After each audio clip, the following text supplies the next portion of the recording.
Carl Fischer.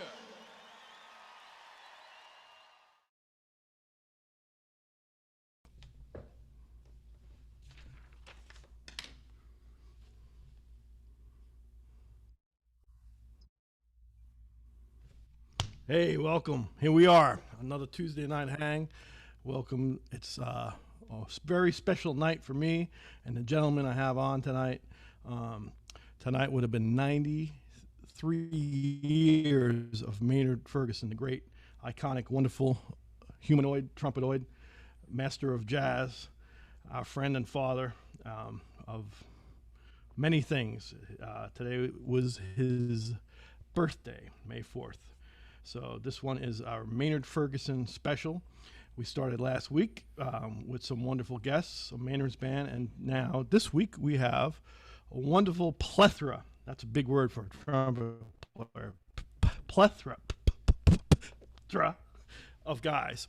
So we'll get to them in a second. We're looking forward to a great hang, and this is all Maynard Ferguson positivity and music and stories. And welcome to the hang. We appreciate you guys tuning in, as every week you guys hang with us.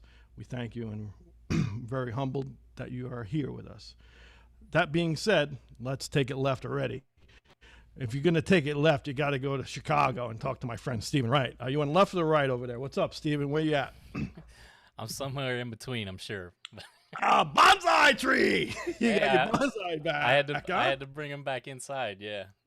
It's too damn What cold again. What a freaking freeze already? You know, it's Maine. What do you get? 20 below? You have to bring your trees back in. It doesn't stay above 60 for too many days here. Yeah, man. Well, Yeah. it's good to see you and your trees, and thanks for taking care of us as always, man. What's happening? Yeah, I know it's not the blue and white one, but I wore the kimono over the Maynard shirt just as a little throwback. You know, it's funny you said, because I haven't done this. I am so fat. Can you hear me? Uh-oh. I know where you're going, and I'm not sure it's a good idea. I am so fat now. I was always fat, but this has been hanging on my wall. You ever see fat guy in a little coat? You know, Chris Farley? Let's see. You know, we're going to have the wonderful Ed Sargent on. And the reason I bring that up is this is one of Ed's designs, this tour jacket. Oh, yeah, it's going to be, oh, yeah, it's tight. Oh, yeah.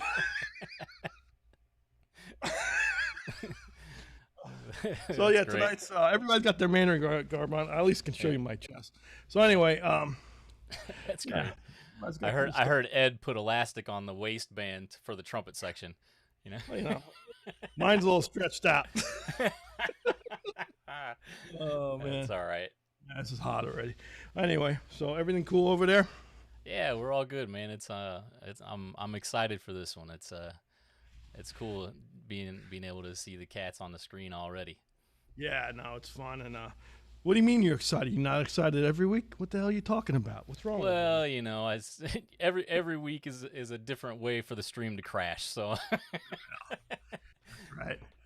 Well, that being said, I know you're excited. I am excited, so I want to get these gentlemen in. Yeah, man. And just if you're tuning in, tonight's Maynard Ferguson birthday night. He would have been 93, and we lost him 15 years. It's 15 years now, I believe. So we have wonderful family and friends and alumni. We have Mr. Pete Ferguson is going to join us. We have Mr. Ed Sargent joining us. We have Mr. Chip McNeill joining us, and Mr. Tom Garling joining us, who are four of my great friends, and we're going to get to them in a second. But since we talked about since it's 15 years, I do want to touch one. It's probably going to be. It's really going to be a fun night. I want to hit something serious for a second, a couple serious things, and just kind of preface this is 15 years. There's been a force of positivity, both musically and on trumpet, and spiritually and humanly. There's been a void of positive people. And Maynard was the most positive person I knew. And so I want to just kind of remind people, if you didn't hear, if you're young and haven't got to hear Maynard live and his organization, it was just a nucleus of positivity musically, and just, I really feel it was probably the best part of my life growing up, going and hearing that. And so I just want to remind the listeners, and the listeners that didn't get to hear him, is to be supportive of other musicians, trumpet players, you know, even drummers, even though, you know, some argue that they're not musicians. I'm kidding you. Be supportive of other musicians, and people in general. That was one of the things that Maynard was so great on. He treated everybody the same, whether you were, you know, worked for Cablevision or played lead trumpet in his band. He was just a positive force, and we need that now. We need positivity. So I want to dedicate this to Maynard and his positivity on and off his trumpet, because he is loved and missed. Bringing it forward, one of the best lessons I gotten from Maynard, Ed Sargent, Tom Garling, who was my roommate, Chip McNeill, who was my roommate, Pete Ferguson, who I didn't room with, but we go back a long time. All these guys have the mantra, and they lived it, and they heard it from Maynard also, is, you know, the best way I can describe it is, the lesson I learned is to be your own person, whether it be musically, if you're a musician, be your own person. A lot of trumpet players these days and musicians, duplication is a representation of sincere flattery. I really, you know, copying other guys is great. It's sincere, it's very flattering. But throughout, Maynard would always say, you know, play like yourself, let your personality come out. So I say for younger musicians and even older musicians, including myself, I have to always remind myself of playing like myself. And it's okay to tribute and honor other players like Maynard Ferguson, but do it your own way. You're never going to out Maynard Ferguson. You're never going to out train John Coltrane. Use those things, those instances where you can duplicate them, but build upon them and be yourself. So here's a little thing I'd like to share. We put it out this morning. It's my group T.Ë.T.I, which stands for Tribute to Evolutionary Trumpet Icons. And a big part of that, of this, I'd say 90% of it was in my head for a long time, of Maynard Ferguson, of what his beliefs were. Meaning just paying it forward and being positive. And, so this is my attempt to honor Maynard in the spirit of Maynard. This is an intro of a medley we did. So this is a little something we put together, and it's going to be out soon, but it's all free. Music, the other thing is music right now, the recording industry is so devalued. So we're giving music out for free. We have no problem with that. So again, there's even more reason for people to be positive. I believe that. You're getting content for free. We're not charging for it. No one's charging for it because the whole industry is devalued. I think it's going to happen on, that's a whole nother subject. I'm getting really serious, but I think it's going to happen on the live performances. When things open up again, I think live, people are going to want to hear this music, whether it be mine or anybody else's. So anyway, here's a little thing we put together called the MF Spirit Intro. See what happens.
You miss practice session, just try it again, whatever you're doing, including the upper register notes.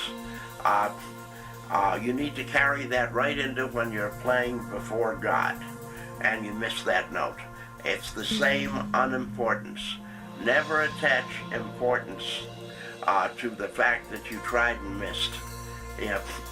Hey, in baseball, 3 strikes before you're out, So when you miss on this instrument, there are no rules because no one has ever mastered this instrument, and that becomes a joyful thing to know.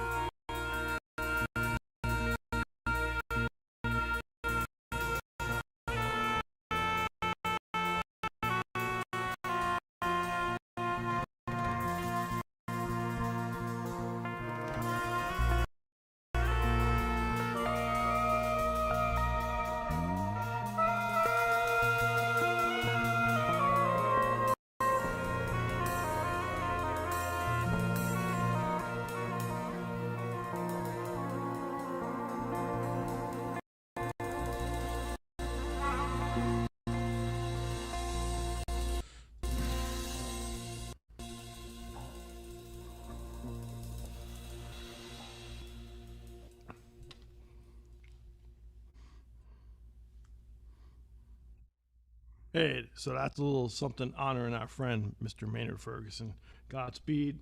We know you're hanging and playing with the big dogs and laughing at us. Speaking of laughing at us, so now that was the serious stuff. Now it's a party. So I know it's a party when I have two of my roommates hanging out with me, and this was my first roommate on the band when I joined the band. His reputation preceded him when I was in New York and Florida. Everybody's like, "You hear this guy out of Miami University, Chip McNeill? He's playing some crazy tenor saxophone." I knew his name before I got in the band. I heard him with Maynard's band. He was on Maynard's band from 1990 to 94, thereabouts, and then he went with Arturo Sandoval. And now he's one of the professors, jazz professors at University of Illinois. So we're going to bring Mr. Chip McNeill on. Hello, Mr. Chip. Hey, Carl. Hey, man. It's great to see you. Right on, baby. I love the tribute. That was beautiful. Thank I you. loved it. You're getting your soprano action happening. Like Maine. He used to love to play soprano. I loved it. It's because of you. You had the Walt Johnson. We all had the Oh, Walt Johnson man. cases. You had the Walt Johnson soprano case, and I used to try to break it when you were sleeping. Remember that? No. I'm kidding. Almost. No, hey. That was me. No. Hey, man. no. Yeah, no. I just wanted to say a couple things about what you said in the beginning. It made me think about a couple of things Maine used to say. I'll never forget this when he said this at like a clinic somewhere we were doing. We used to do a lot of clinics, and Maynard would talk to a lot of the younger students. And he always said, he'd pick up his trumpet and he'd just look at it and go, "This is still my favorite toy." And I just have a blast doing this every moment, even on the days when you hate it. We all have those days where it's frustrating, blah, blah, blah. But he still loves it. And I was like, yep, that's exactly the same reason I do it. It's still my favorite toy. I love doing that. And then the other thing, just being on the bandstand with Maynard, like you were talking about, the positive energy, there's no other feeling. That's why I hope we get, the sooner we get past all this COVID, we can be back together organically. Because that's what was so great about playing with Maine, was you just felt that energy standing next to him, and it was all positive. He loved being in the moment. Mm-hmm. And that's what this music is all about, and I loved it. I love that, Chip. Yeah, that And was.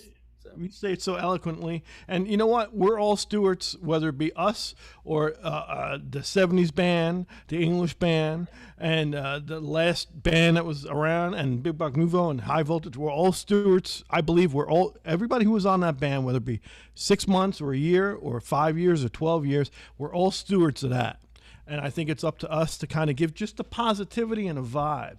Yeah. And that's why I'm so happy you guys are here, man. So thank you. And I know you do it at the university, and you've done it. I mean, you and I have hung out and played for years. And I came on as valet, and you were such a supportive cat right out of the gate. So, man, I got to tell you, it's an honor for me to have you here, brother. Thank you. Oh man, Carl, thank you. I remember, when you were in high school and coming to play at the Hurricane when we were in St. Right. Pete, and your folks and stuff. And by the way, too, your folks were the best.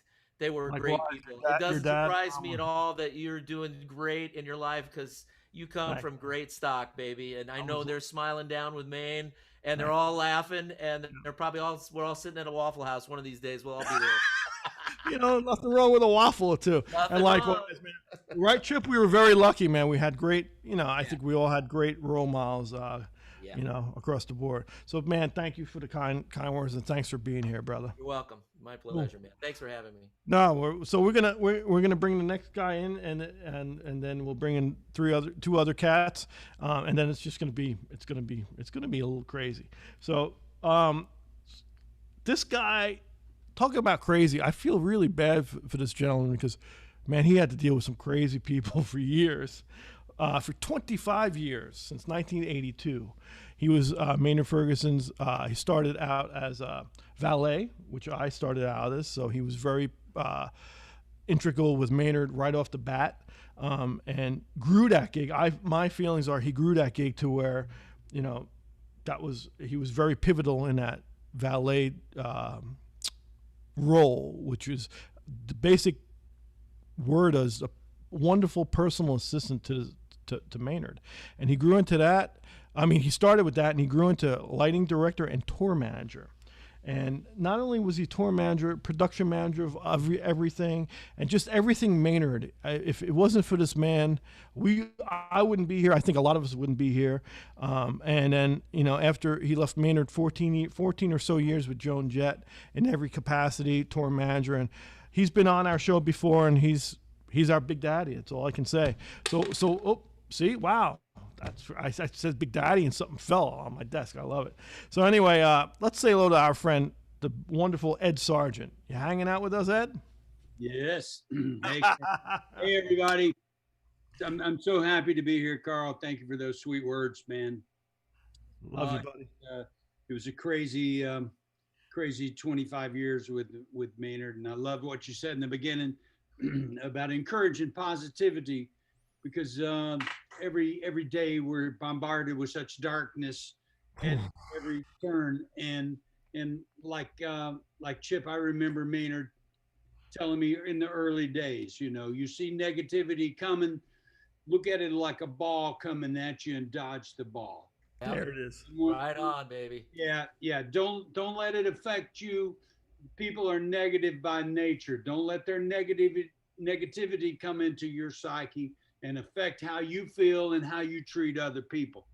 Right. One of the best lessons that I ever got from Maynard was the fact that when he got up in the morning, and he had his little robe on and his hair was all over his head, and he would waddle over to the mirror, and he would look at the mirror, and he would smile at himself, and he would like give himself a little kiss or love you, man. I mean, it'd be like that's how he started his day.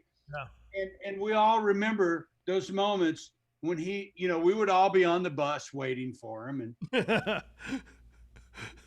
sometimes longer than others. That never happened. What are you talking about, Ed?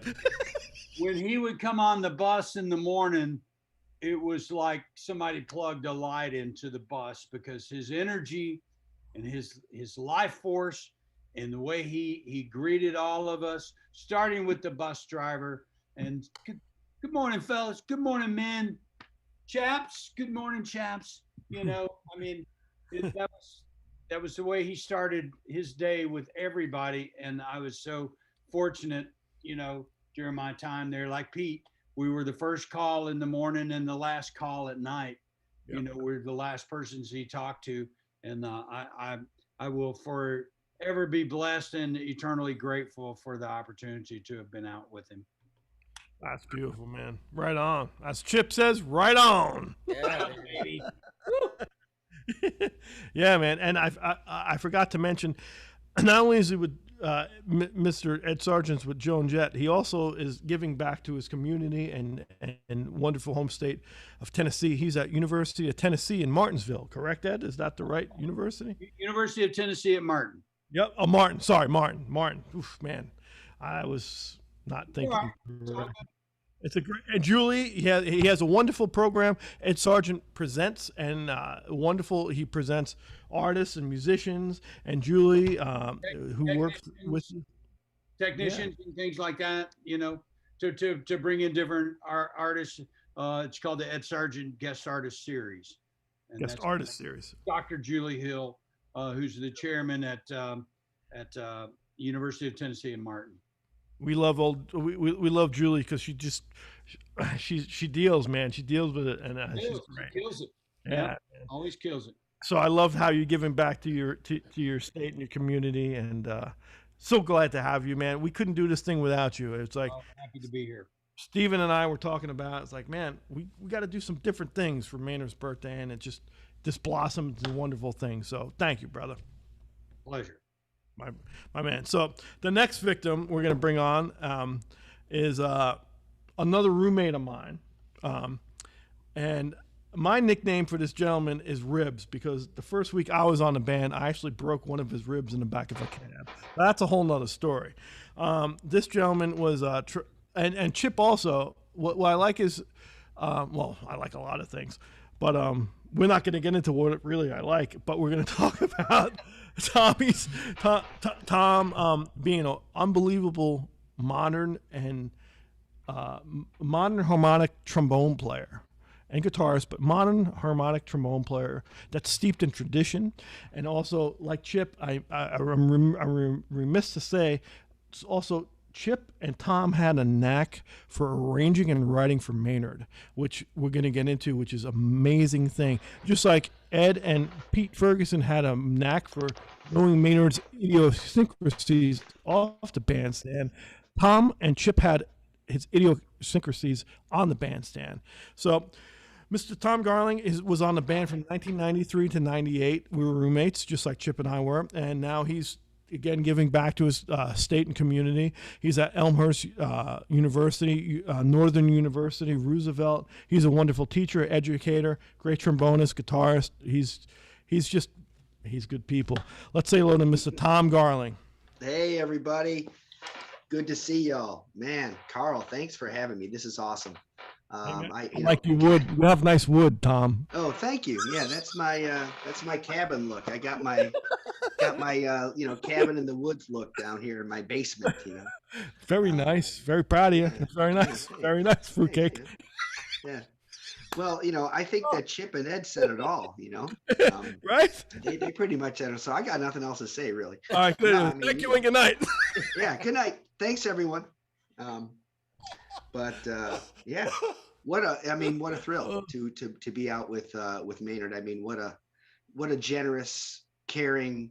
I mean, his spirit was just so high. I'm in awe. I mean, I can't tell you how many times I've quoted him in my lessons to my students, because he had so many great teachings, so many great ways of putting things. He was such a smart guy and always super positive and just generous with, he always gave us plenty of solo space and just, would always like to tailor the music for like featuring a guy in their best bag, Yeah.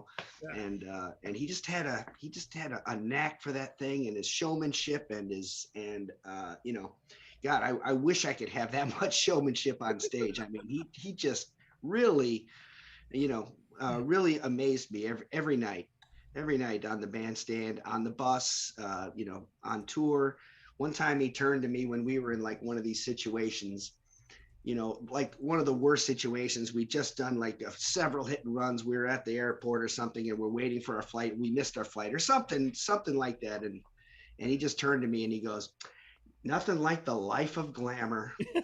And like we're all super like just getting ready to just burst from darkness, and all of a sudden he says that, and it just lightened up the whole mood, and we went on with our day and made our whole day. Just do it just with those few simple words, And he always did that sort of stuff. So. Well, he led by example, like you said, and you're a devotee of that, and I think everybody here is. And I'll just throw in the hat. Ed has a hat on. Steven has a hat on, I think. I'm going to throw it in a hat. Tom just had his Moderna shot today. So for you being here, bro, means a lot, because I know I was sleeping in my soup. I was drooling in my soup by 9:30. So God bless you, bro. I was talking Swahili. I was talking different languages. So thank you, man. I wouldn't have missed this for 105 fever, maybe 106 fever, but So. That's good to see you, man. It's good to see you. That being said, so I'm going to bring in, last but not least, I'm going to bring in another gentleman, and he is. I know Mr. Pete prior to actually being on Maynard's band, because Pete Ferguson is a wonderful trumpet player, and I used to work in Manhattan at a music store called Sam Ash on 48th Street, and Pete would come through town.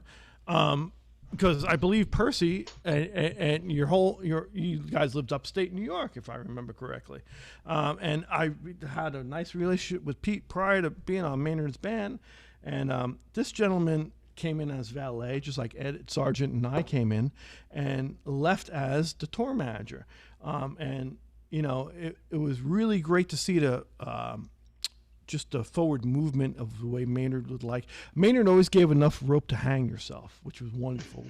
The best part of a leader, right? I mean, go ahead, do it. Sit up, do it again, make it right the second time, and so he really just was a proponent of moving things forward. And Pete was on the band for 6 years. He joined in 99, I believe. I believe that was when he joined. And you know, he was an intricate part. I love Pete because Percy and Maynard, but Pete is his own man too.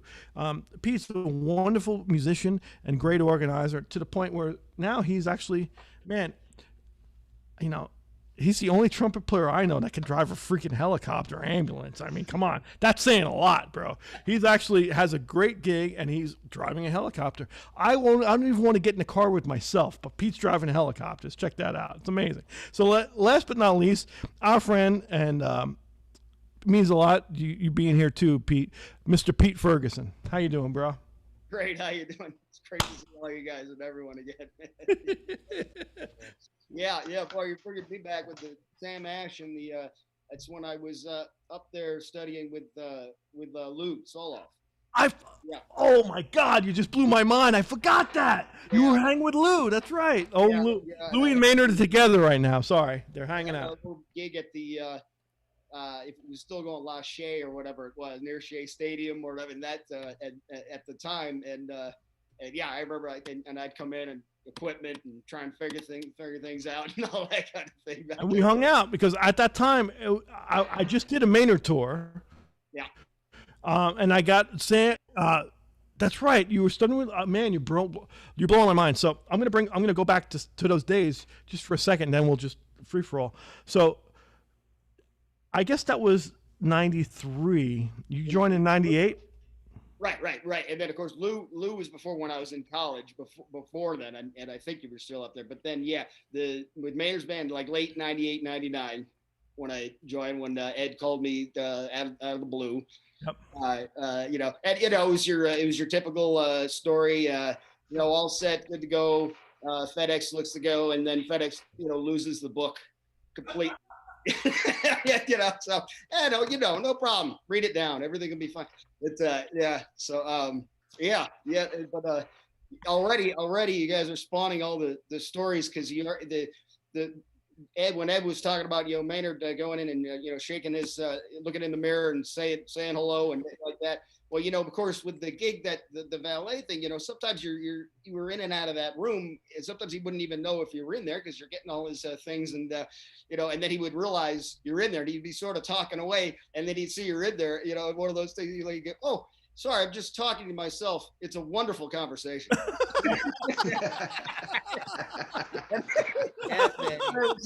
It's just so priceless, those moments, you know. And then one really quick one on that, because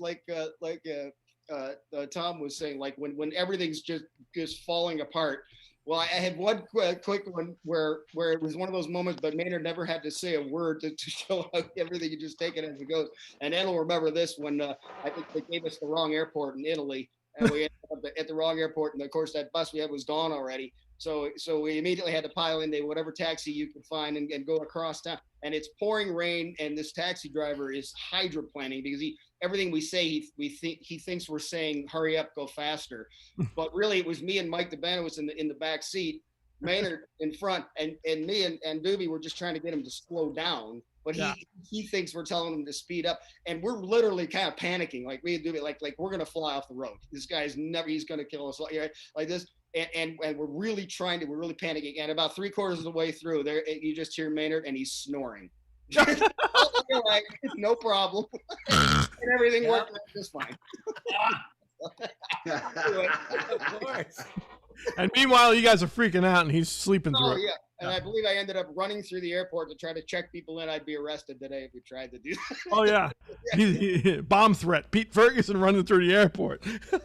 Yeah, you think about all the things that he's been through all these years, you know, Maynard being on the road and touring, and all the things that he had done. Man, that cab ride was just a walk in the park for him. Absolutely Right. nothing. Yeah. We were sitting one time, I remember, Ed, I think we were in Munich, and we were waiting, and the plane was late, and you know, like Tom said, everybody's kind of getting dark, and it was, we were talking, I think you were talking to the gal that was helping us with one of the airlines, and it was her birthday. You found out it was her birthday. So I had my soprano there. We were sitting on pile. I just started to play my soprano. I played Happy Birthday for her. And the next thing we know, we're in business class. And Maynard was like, oh, wow, that was great. Play Happy Birthday again. Happy birthday. Because we saw on the way, I guess we were waiting for the plane that morning, and the Prime Minister of Germany's daughter got married the night before, and she asked us, "What were you guys? Where were you guys playing?" And I told her, I said, "Well, we played the wedding party for the Prime Minister's daughter last night," which of course we didn't. But No, come on. yeah, Tip's playing "Happy Birthday," and she's like, "Get me everybody's tickets. Get me everybody's tickets." And we all end up in business class. It was some That was beautiful. great. I loved it.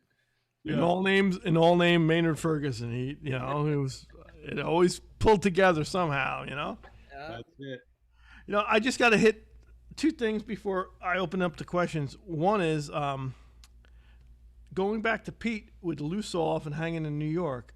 It was very pivotal for me seeing you. I knew, so let's just, for young people who don't know the correlation, Percy Ferguson is your father, which is Maynard's brother.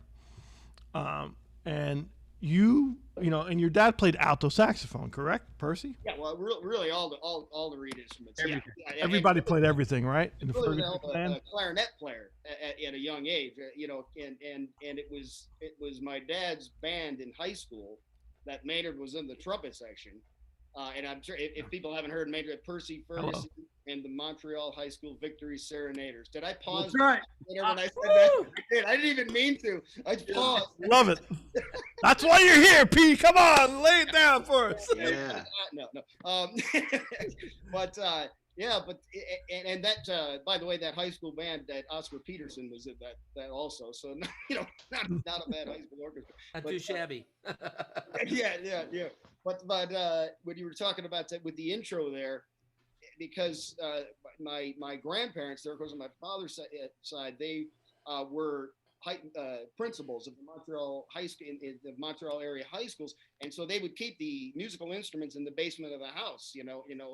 That's where they would store them. That's where my dad and Maynard, found their toys, so to speak. It's a toy store, right? Yeah. That's who taught Maynard soprano. Was my dad down in that basement when they were kids. Yeah. And how many clinics we were at, all of us, like Maynard's like, I had a toy store in my basement, and we'd go down and play everything. So your dad had it, you had it, and I mean, I gotta say, you coming up and wanting to play trumpet, and your uncle's Maynard Ferguson, God bless you, man. It's like, and Pete can play, so it's pretty, it's cool, man. There were a lot of other instruments I could have tried. But I remember, man, your Pete's humility, and it sounds like I'm doting on you, but I remember, I just a little anecdote. I remember you coming in and you hanging with Lou, God bless Lou Soloff, and playing equipment. And so Lou Soloff, yourself, Maynard, and then it's funny how Maynard put us all together tonight and in general. Oh, something fell. Sorry, my thing. That's all right. We're good. Break some stuff, Tom. That was that thing. Break it. That's my wife breaking some stuff. Break some stuff. There you go. Actually, the real word. I taught her well. Break some shit. No, it's all good. But one of the things that was very apparent to me is your humility was great. And Wayne Cobham, who's Billy Cobham, the great drummer, God rest Billy. Billy Cobham's brother used to work with me at Sam Ash. Wayne Cobham, great trumpet player. I joined the band. Chip will remember this, and Tom will remember this, and Ed will remember. When I joined the band, we went to Halton, Maynard and I. He was redoing his MF horn, and I found this Black Martin committee. Mm-hmm. Yeah, baby. I remember that horn. Sure. I remember that. I just got it yesterday. Woo! Wayne Cobham bought it. I needed money. I got off the road. I needed money. I sold it to Sam Ash. Wayne bought it. Billy's brother. I reached out to him 2 weeks ago on Facebook. It came through. Wayne is a gentleman and scholar. I got the horn back yesterday. Oh, cool. Here's Very cool, Pete with man. Sam Ash. Here are the guys. This was the horn, man. So, and Maynard, classic Maynard's like, put it on my tab. Put it on my tab. And so the tab came to Flo, which we all know Flo is the sweetest person in the world, but nothing got past Flo. And Flo, I'm in the valet, and I get a message from Flo, and Maynard's like, and Carl, you have to deal with Flo. I bought your horn, but there's a bill at the house. This was his horn. So I paid like, two 2 payments on the horn, and then all of a sudden the payments went away. Unfortunately, I bought it more than what I paid for it, but Maynard was like, he on this thing. He's like, I'll buy you the horn. I made a few payments. Nothing got past Flo. I got a couple letters from Holton LeBlanc from the Martin Committee, but here it is. And we're all hanging out together, and this is my little Maynard thing tonight. It's like, here it is, man. Maynard's like, I love large bore Martin Committees, because it reminded him playing before he was with Holton. So anyway, sorry, I went geeky. I went trumpet geeky. Everybody hanging in there and hanging out? Everybody good? Yeah, baby. Oh yeah. Yeah, man. Here's to Maynard. Whatever you have, yeah. here's to Maynard. Here's to Maynard. Here's to Maynard. And Mine so is a big bottle. yeah. Here's to Maynard. So that being said, we have a wonderful gallery of fish heads. Welcome, fish heads, which are Maynard heads and fish heads. And so please, if you have questions, please in the chat, Stephen Wright, who's taking care of us. Stephen, how you doing over there? Everybody hanging out with us tonight? Yeah, man, we got a good little hang going on here in the chat already. Got some people chiming in saying hello to all the fish heads. Mike was first. Mike who? Mike Beachman. I will like a kick. I will learn how to pronounce his last name. Got the Tuesday night hang. President Noah is hanging with us. Happy 93rd birthday to Maynard, he says. Perry Parsons says hello. Danielle Benyas, hello. Suzanne, Hang Monster Frank Benici's with us. And remember Frankie? We all hung with Frankie. How can you not hang with? All of us hung with Frank. Hang Monsters and what's up? That's right. Sal Martin is hanging with us. Thanks for all the help 28 years ago, he says to Ed. Let's see. Got Greg and Brenda hanging out with us in Missouri, otherwise known as Mom and Dad. Hi, Mom and Dad. Got a lot of people just hanging out, saying hello. Looking forward to seeing Chip from Steve Bacchus. Yeah. Somebody. Somebody going by PM says watching from Ontario. Maynard, our greatest export. Got William Rourke, Cliff Thompson. Saw the boss 52 times over my life. Nice. Got a ton of people hanging out, man, already. Awesome. So if you guys do have questions, like Carl said, throw them in here in the chat. I'm watching, even though the chat is very small for the guys to see. I'll pass questions on to them as we get time through the night, and yeah, I'll be hanging out here in the chat with you guys. So cool. What you got? And tonight they're Maynard heads. They ain't fish heads, because if you're a fish head, you smell, and you're probably overweight, and you have to have a hernia operation Monday. Exactly. So that being said, so we're all together, everyone, all 6 of us. When was the last time? Here's the first question. Whoever wants to field it, go. When was the last time we all hung out? Think about that for a second. It's been a while, baby. It's been a while. Waffles for everybody, Chip. Yeah, well, that was another hang. But on the bus, I don't know, somewhere on the bus, on one of those tours, I came back out a couple of times, like in the 2000s, and Pete, you were around, and Tom was still hanging, and Carl, we were all together, and Ed. And we did those tours, I don't know, playing up in the East. And I think like that Riles, we were talking about Riles. Yeah. The 70th birthday for 70th Maynard. birthday at Riles. That was a lot of fun. A lot of cats. Slide Hampton. Remember Slide coming in June? Yeah. Killing everybody. Slick Slide. Yeah, I know. That was a good hang. I mean, oh, God. Speaking of hangs, I've got a story I was just thinking about before we go too far. This was from Jazz Alley in Seattle.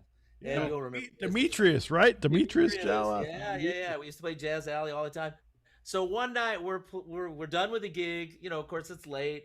All the rest of us are just hanging all night, and we're pretty well plastered by the time we get back. And it's about 6 a.m. And some cats were staying in town, and some stayed out at the condo. Remember the condo that Demetrius had? Yeah. So Maynard was at the condo. Yeah, it's cracking up because the condo. I forgot about the condo. I only made with condo once, and that was it. Well, Maine was upstairs on the condo, and it had a big picture window, that kind of looked out over the city or whatever. And there was like 3 or 4 little condo things down low, and I was in one, a couple cats. and I just gotten back, and I'm like, I need to sleep like for 14 days, just to get ready for the gig. And of course, like an hour after I got back, the phone starts ringing, and it's Maynard.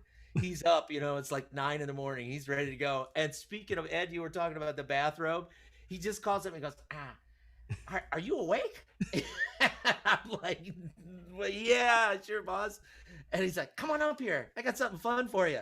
And so I go up. He opens the door, and this is another image I will never forget of the boss. It made me crack up with that bathrobe on and just his bare feet, and he's standing there, and he's got a tumbler, I hope I can say that, of cognac that's like as tall as this screen. It's just full of cognac. Let's go. And he said, I found this bottle of cognac, and I thought you could help me drink it. So we literally, and I'm like, sure, let's go. So all day, it was so great, and that was like one of the most fun gigs we ever did. Actually, I can remember. And he had that baby grand in his room. Yes, the piano. That's right. Forgot about that. That was a great condo. Yeah, it was. It was a cool little hang, but that was a fun hang. And then, oh God, I don't know. Too many on the bus. So many hangs. That's a great story. And then you fast forward it. I'm sorry to interrupt, but you fast forward it. Talk about the economy of like the gigs. Ed, I think we were all there, or most of us. Remember when the city was in shambles? They were burning the city down in Seattle. The World Trade Organization riots in 1999. Oh, yeah, I missed that one. We got in on Sunday night. Bill Clinton was staying at the Westin across the street. We were at the 6th Avenue Inn, for those of us that were staying in town, which was right across the street from Demetrio's Jazz Alley. Mm-hmm. And Monday morning, all hell broke loose. Yeah. Brian Cross was our sound engineer. Right. So Maynard. Froggy. Sorry, Froggy. What's up, Froggy? Froggy. Yeah. For the guys that were at 6th Avenue Inn, Maynard like pulled in the reins. It's like, we need to be ready to move at a moment's notice, because they were up at kind of like the fish market area, but all the local news was they were destroying the city, which they were. Yeah. And the local police didn't have was not prepared for the anarchists, and it was unbelievable. So we canceled the first 2 days of that, but that was the WTO riots in '99. And Cross and I've got some great pictures of us out there. That was my first experience with the tear gas. Yeah.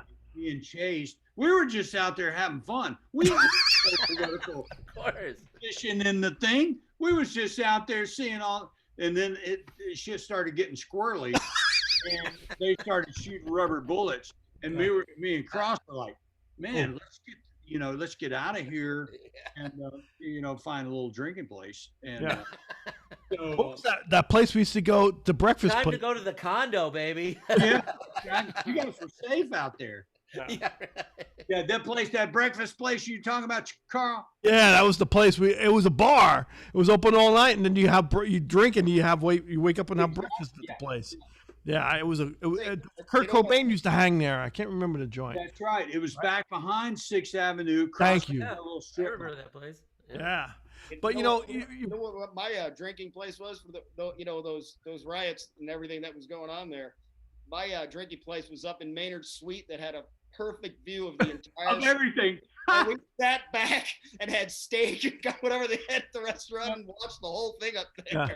And but it's amazing that the Fox. There's the Fox, and people don't know the Fox. The Fox was a slick dude who knew what was going on, and he said it best. He prefaced like, "Guys, you got to be ready to move." Right? There's the Fox coming out. It's like nothing came. No, you didn't pull the wool over his eyes, man. He knew. Hey, Pete, do you remember us being in Seattle? We were at the 6th Avenue Inn, and it was Thanksgiving, and we cooked this turkey for Maynard. I got us in that suite. And the thing about who's the great Vina player, the Indian Vina player that was the floor below Maynard? He was in that suite below Maynard. Vimu Mukunda, right? Was it him? Yeah. There it is. No, No, it was Ravi Shankar. Oh, Ravi. Was Ravi it? Shankar. Come on. I missed this. No, and he heard Maynard warming up before the gig. And the suites, were on that very corner of the building. Mm-hmm. And Ravi's was right below Maynard's. And he called, and we were in the suite, and I picked up the phone, and he says, "May I speak to Maynard, please?" And I was like, okay. I knew that he wasn't the guy from the Taj Mahal Indian restaurant down the street. Which was good. It was a good place. It was Ravi talking to Maynard right before the gig, before we left to go to Blues Alley across the street. Yeah. Beautiful. Wow. What a great vibe. And so, since we're on the Ed and Pete, I was privileged to sit on a bus around the same time, and Ed and Pete, just give me a little synopsis of Ed. You were leaving for Johnny Rabb drumsticks. You were leaving the band after 18 years or 19 years at that point, and you handed the baton.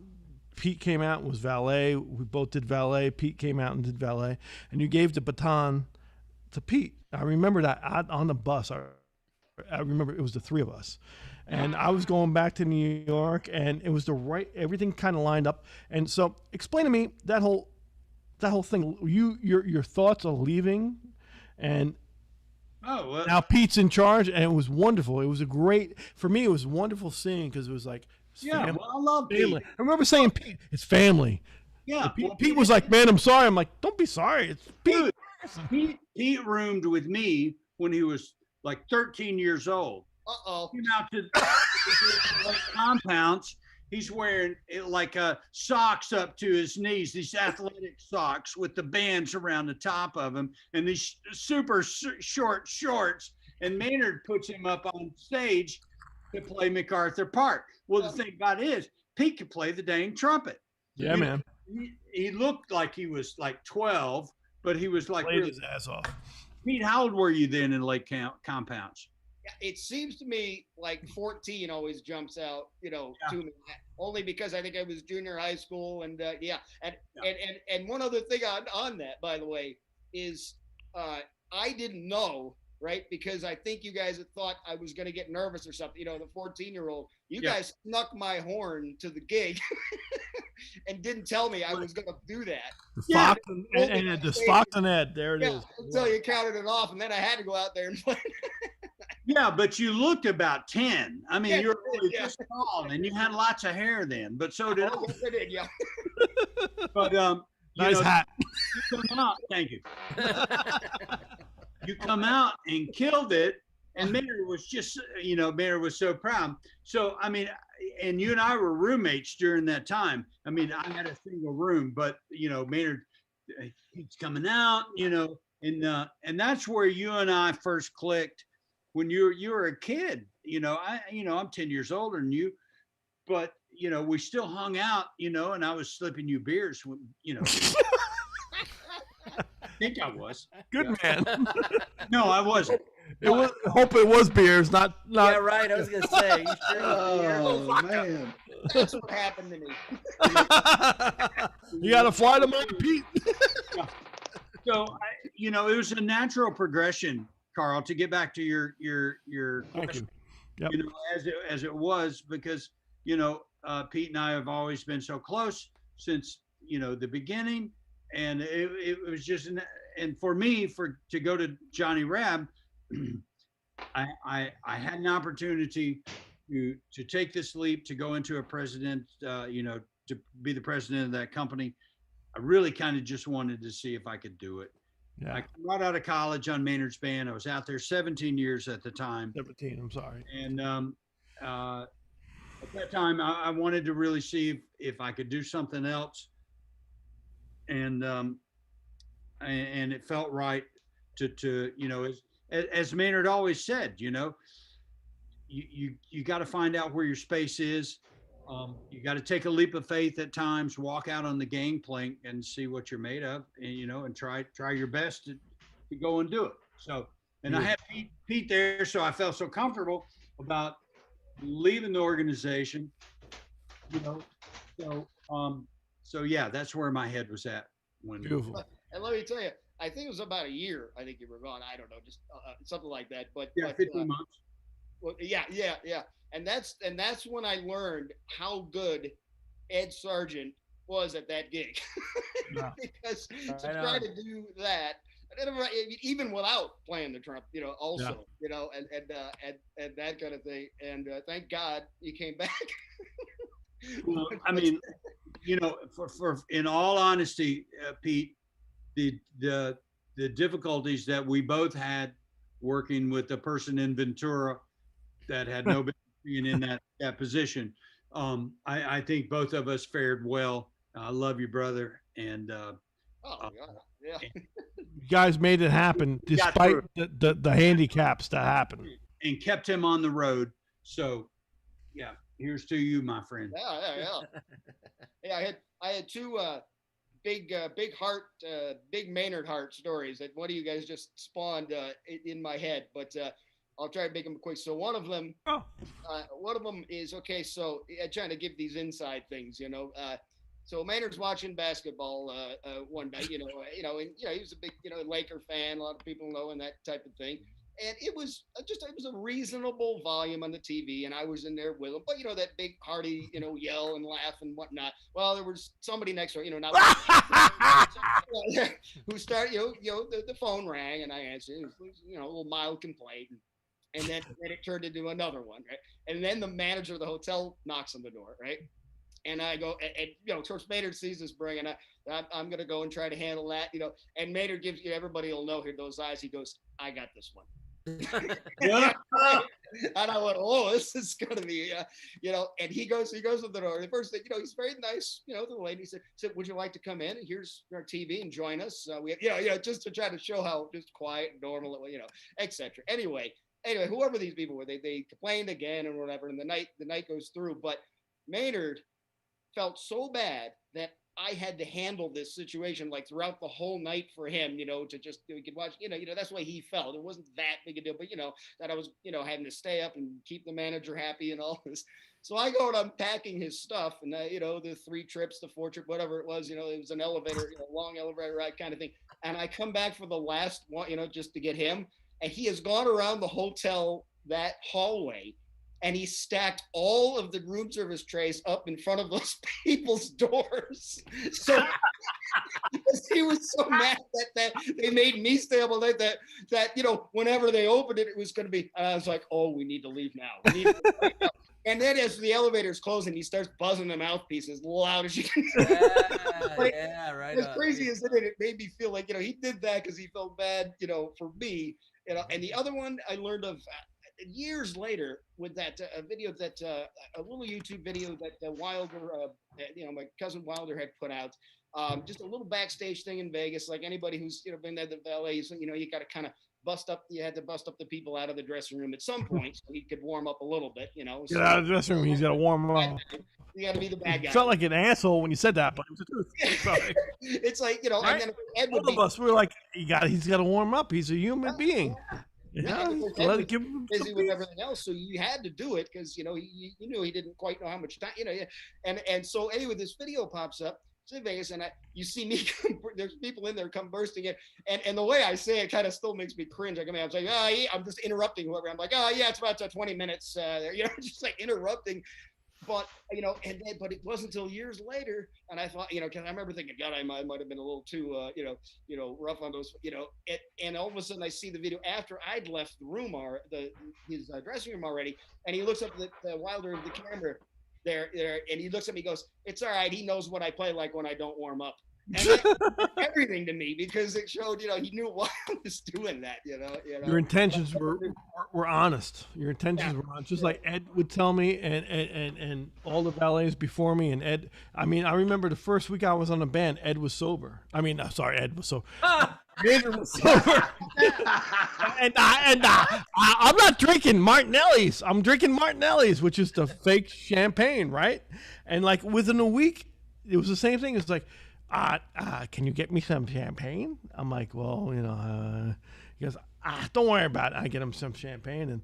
And, within a day, Ed's like, hey, is Maynard drinking champagne? I'm like, how do you know? He goes, Ed gives me the look. I'm like, of course it's drinking champagne. I'm like, how do you stop the boss from drinking? And he said something to me like, don't worry about it. I'm my own man. It's like, he's doing what he does. And not that he wasn't, out of line, but he was trying to take care of his health at that time.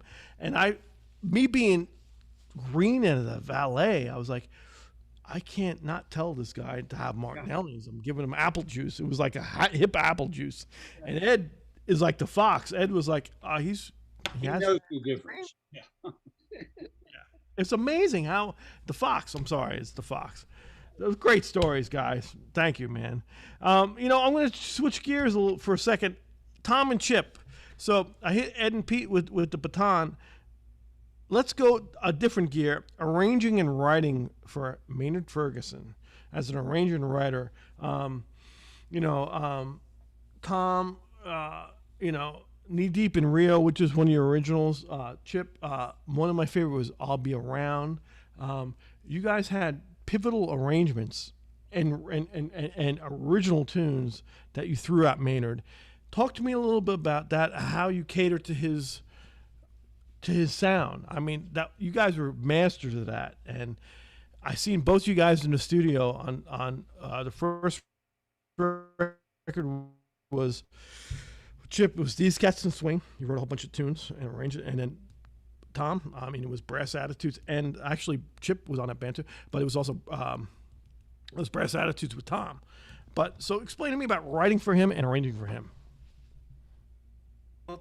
I just wanted to say one thing, that since you were talking about the baton being passed, from Ed to Pete, and it was kind of maybe a similar situation, because at the time when I was kind of getting to the end of my tenure on the band, and some things were changing for me, and I just knew it was time, Maine, you know what, Ed, this is a real honest thing, and I know you'll understand this, but Maine was starting to have a little bit of health stuff, around then, and I had already lived through one dying band leader with Woody Herman.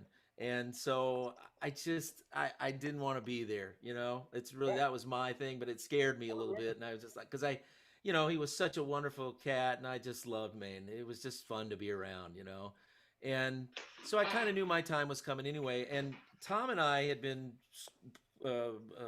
classmates at the University of Miami years before that.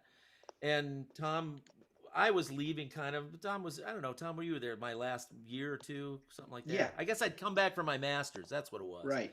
We were there during that time.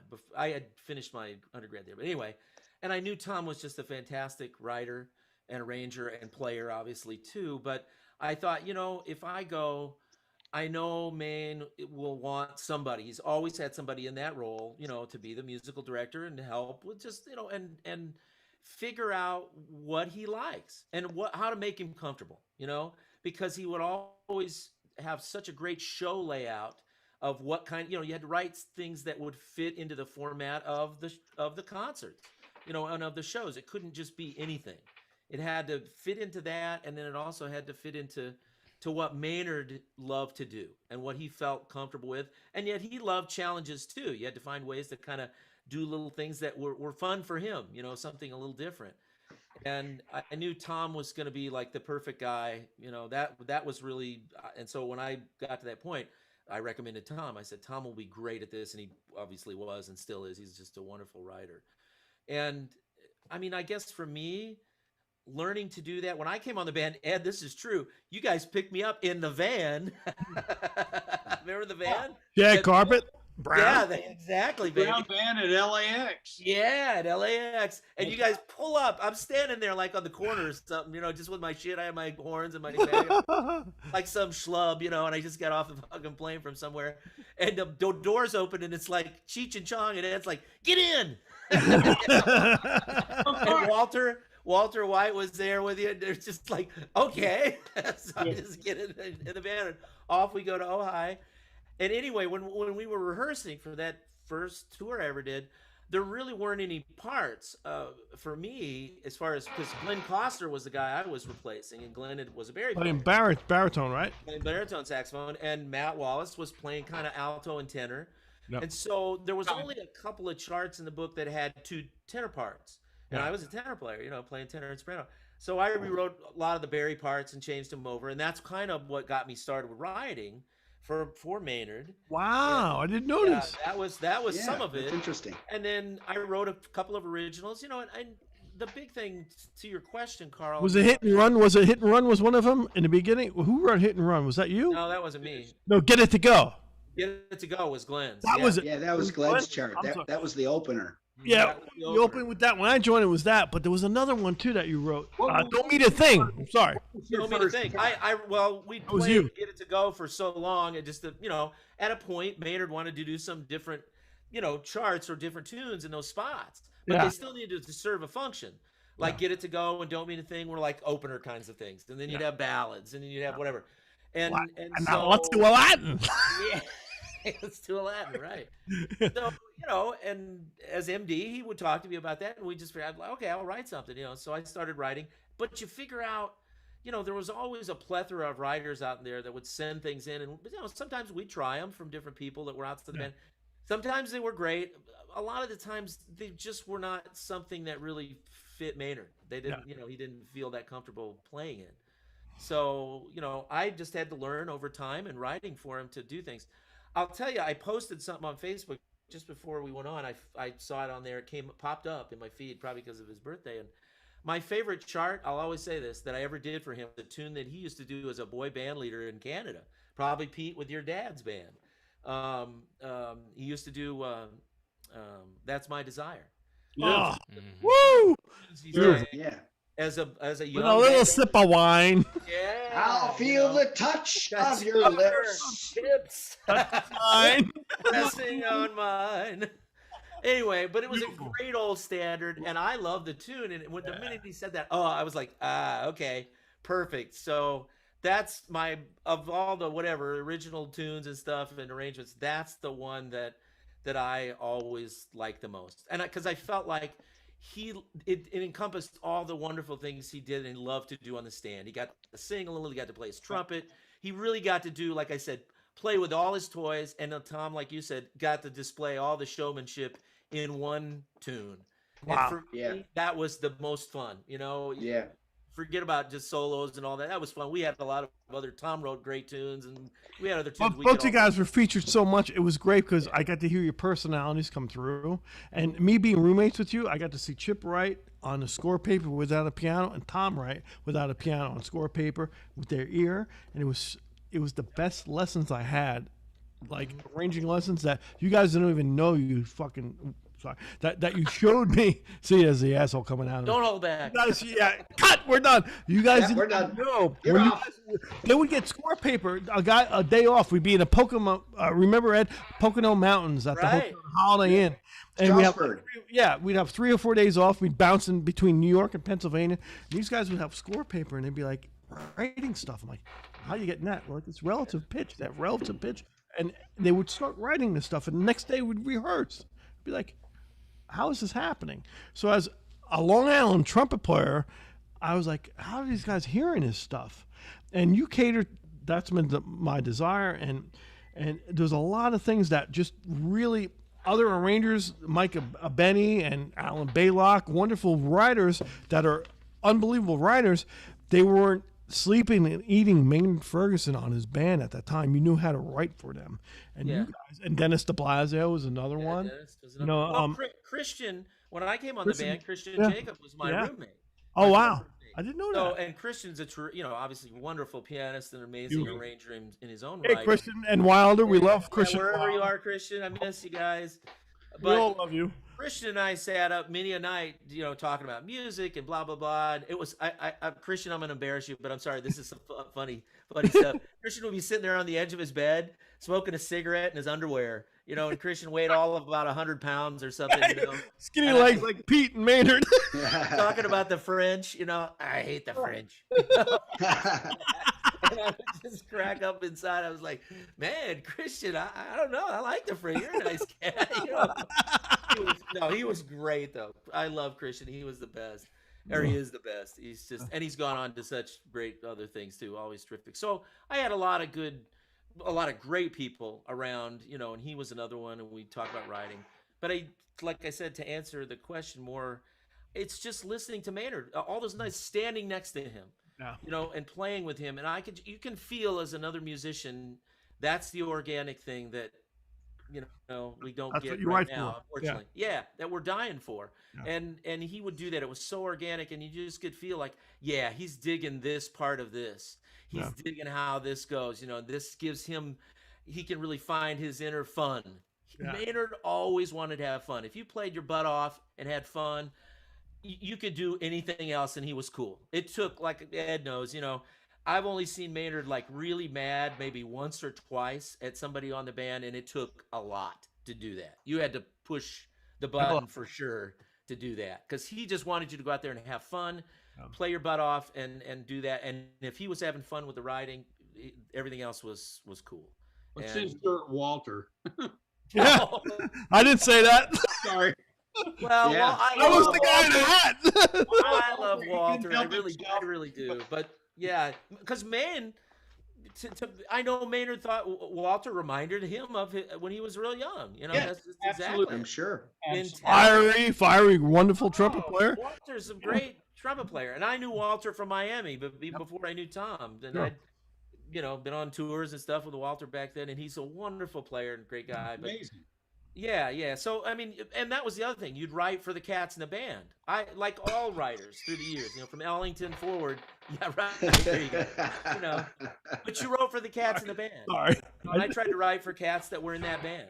That Right. was really at the time. Yeah. So that's my. Yeah. And that stems from Duke Ellington. He wrote for the guys in his band, Count Right. Basie, you know, Right. the original, right? And so the next thing will be Tom. I remember Tom writing stuff. I'm sorry, writing stuff that was very integral for each guy in the band. And Tom, you had that thing too, man. And it was the lineage of seeing Chip and Tom write it changed my whole thing of like as a musician. So Tom, talk to me about how'd that work for you, man? Was it Well, first of all, when you and I were roommates, I wrote a chart called The Vibe, and you know Oh, where that beautiful. title came from? no, Came from you. Mhm. really? Yeah. Come on. Yeah, we were sitting in our room, and I had Maynard's keyboard on my bed, and I was playing some ideas, and I was like, hey Carl, check this out, see what you think, you know? And you were like, oh yeah, that's got kind of a vibe to it. And I'm like, well, there's the title. We're gonna call that The Vibe. I Yeah. had no idea. Really? I could never come up with titles, you know. But I'm yeah, good for something, Tom. you were good, man. You know, so I gave you partial credit, you know. And Hey, Tom, where did Walter or Nicole come from? oh God. Well, I thought that was. Yeah, there you go. Perfect. That's a take. Not everything is a great choice in titles. You know? It was a great But, tune. But I have a funny story about that. When I first brought the chart into the band, and Maynard saw the title of that, he Right. goes, I I have remember. one thing to say to you: blues for Kate Brown. Yes. So for those of you who don't know, Kate Brown, Maynard was married to her or dated her or whatever. She Married. was a famous Yeah, actress Kate in Hollywood. Kate Brown. Yeah, K Brown. Yeah. Yeah, Kay Brown. Yeah. So they were married or dating. Married or They were married on Stan they were King's. married. Yeah. Well, like Right. Maynard said, you got to go through one once. Right, exactly. So yeah, I went through it. I mean, Yeah. Went out of the- I went through it. So yeah. Well, Then fabulous. I believe once I left the band, you guys were playing that on stage, and he started calling it waltz for other names other than whoever. yeah, whoever, or she who shall remain nameless, or Yeah, there you go. something like that, you know. Wonderful music, though. And Anyway, go ahead. that tune, that particular tune, actually, believe it or not, and you know, writing for Maynard, you know, like Chip said, all you really had to do is just listen to Maynard and play in the band and be involved in his music, the albums of the past, and you know, in a lot of ways, writing is a grind, as Chip knows. You know, it can be a real grind. But man, when the ideas start flowing, and when you're writing for someone like Maynard, I don't know, the stuff seems to just write itself, because you're hearing what Maynard's going to sound like playing it, you Right. know. And then as far as the other band members, you can just write anything you want, and you know they're going to be able to play it because they were so good, you know. Yeah. So that was kind of the way I approached it. I know another funny story was Chip had written the chart Brazil, right? That was a great send off to the solo. Finish your story, Tom, and I'll tell you how that started. So there's a high school now. There's a big band chart that's published on Warner Brothers now, Right. Brazil. And I was the one that had to do the reorchestration for the big band, and so they put my name on there as like co-composer, co-arranger, and I'm like, I didn't arrange this, I just reorchestrated for big band. It's all Chip's writing, you know. But anyway, so I got the word that they wanted me to do this reorchestration. We were on the road, and being the usual procrastinator that I am. No, not you. Come on, No, Tom. not me, right? So all of a sudden, like I got Maynard calls Ed calls me and says very sweetly to me, this chart was due 2 days ago. What's going on? Yeah. Are you done yet? So then all of a sudden I had to pull a couple. I had to pull a couple all-nighters to get this reorchestration done, and we had a gig one night, and I went into Maynard's dressing room, and he's like, how's it going? And I'm like, oh, Maynard, I'm up to my ass in Brazil, and that's what I said, and we both had a laugh over it. But that's where the title "Knee Deep in Rio" came, because I couldn't call it "Up to My Ass in Brazil," so I called it "Knee Deep in Rio." I love that tune. Amazing. To go along with that story, Tom, the reason I wrote that first arrangement of Brazil is we went to Brazil. We were playing in Manaus at the Maxud Plaza. Remember that, Ed? And we met Mrs. Maxud, the owner. Yeah. And Come on, Ed. John Shadova was on the band, I believe, at that time. Yeah. As one of the. John Trexel. Yeah. Jadova. Love Jadova. Oh, God. And so we're playing there, and I don't know how it came about. I think Maynard mentioned one night, and I said, "Okay, sure." So I remember, like Tom said, whipped one out pretty quick and got it on there, and we started playing it. And at the time, a great valve trombone player was on the band. Mike Vaughn. Mike Vaughn. Yes. Sparky. Bruce Galloway, the sound engineer at the time, Brew called him Sparky. Every morning we'd come down to the bus, and I love Mike. He's a great guy, and he was a roommate of mine for a bit too. And he's a great player. But he'd come down, and every morning at the hotels, remember this, Ed? He would gather up like all the newspapers and all the free cereal boxes and shit, fruit, and in the bus in his area. He had like a whole storehouse of shit. Yeah. So everybody else would come down. There was nothing left in the thing at the hotel to eat. I had his bunk on the old Eagle. I had his bunk, and I smelled like fruit. I'm like, what happened? Sparky oranges and bananas stored in the freaking bunk. This is another one. Mike, wherever you are, I apologize, but this is funny stuff. We were in Oakland playing at Kimball's East. Remember that? Yeah. Ed remembers, and we were staying in some hotel, and there's a giant parking lot out in front of the hotel, and it was like a Sunday or something. And there was nobody in the parking lot. And I was walking over. I'd gone downstairs, and I was going to get lunch or something. And I'm walking, and this hotel is maybe 10 stories high. And I hear this banging in the background. And I'm looking around, and there's nobody in the parking lot or anything. And then I look up, and it was one of those hotels with all windows. And it's Mike banging on our window, naked. Yeah. And he was playing, and then he was banging on the window. Like it was great. It was so great. Mike, that was one of my favorite moments, man. Oh, God. And Mike would play so much. I remember one of the first times we ever played that chart at that gig in Brazil at Manaus. Yeah. Mike was just playing, and he just would play such great shit. And he got to the point where he'd just run out of shit, so he just stopped playing and go, ah! And Maynard used to just love it. He would just go out. We'd all just be cracking up. And for people who don't know, I mean, he would play like Bob Brookmeyer, valve trombone, Bob lines, but also like play harmonic stuff. Yeah, really, it's amazing, like on the next level, and like articulation, and wonderful player. when he did that, Maynard, that's when Maynard really, that's when he loved him the most. Yeah. When he got to that, Maynard would just, wow. He loved I heard it. that story a few times with the naked in the front of the thing. Practice naked. It's true. It's true. And it was so great. I was just cracking up. I was bent over laughing, walking the rest of the way. I couldn't even. Well, I think you guys answered those questions. What was the question? Oh, it's all true. Don't worry. Well, that being said, before we get to the next round of questions with Stephen and Pete, with Ed and Pete, Stephen, did we lose you? We have the fish heads, Maynard heads hanging out? Have any people hanging out with us and asking us anything? Oh yeah, we got some people hanging out here. I think most people are just taking it all in, believe it or not. Good. It's a lot to take in. Yeah, definitely. No doubt. Yeah, just a lot of people just kind of chiming in and saying, how great of representatives that you guys are of Maynard and his organization moving forward.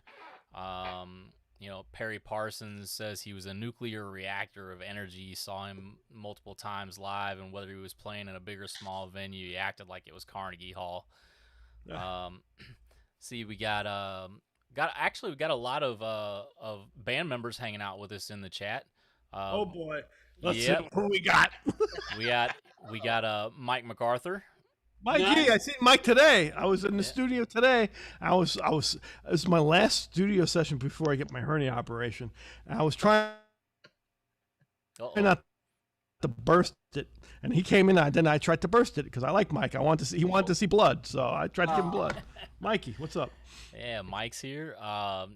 Keeping in the saxophone world, we got Sal Giorgiani hanging out with us. Sal.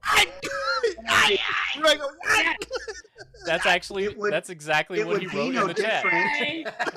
There you go. He's a good little ragged. He's a nice ragged. Nice ragged. Nice ragged. Inside joke. Sorry, guys. Oh man. We got 5 Sal Giorgiani stories on list right now, so you better move quickly. Sal, you coming on this thing? You and Wally are going to come on. And I'll get you on now, baby. Right? That would be scary.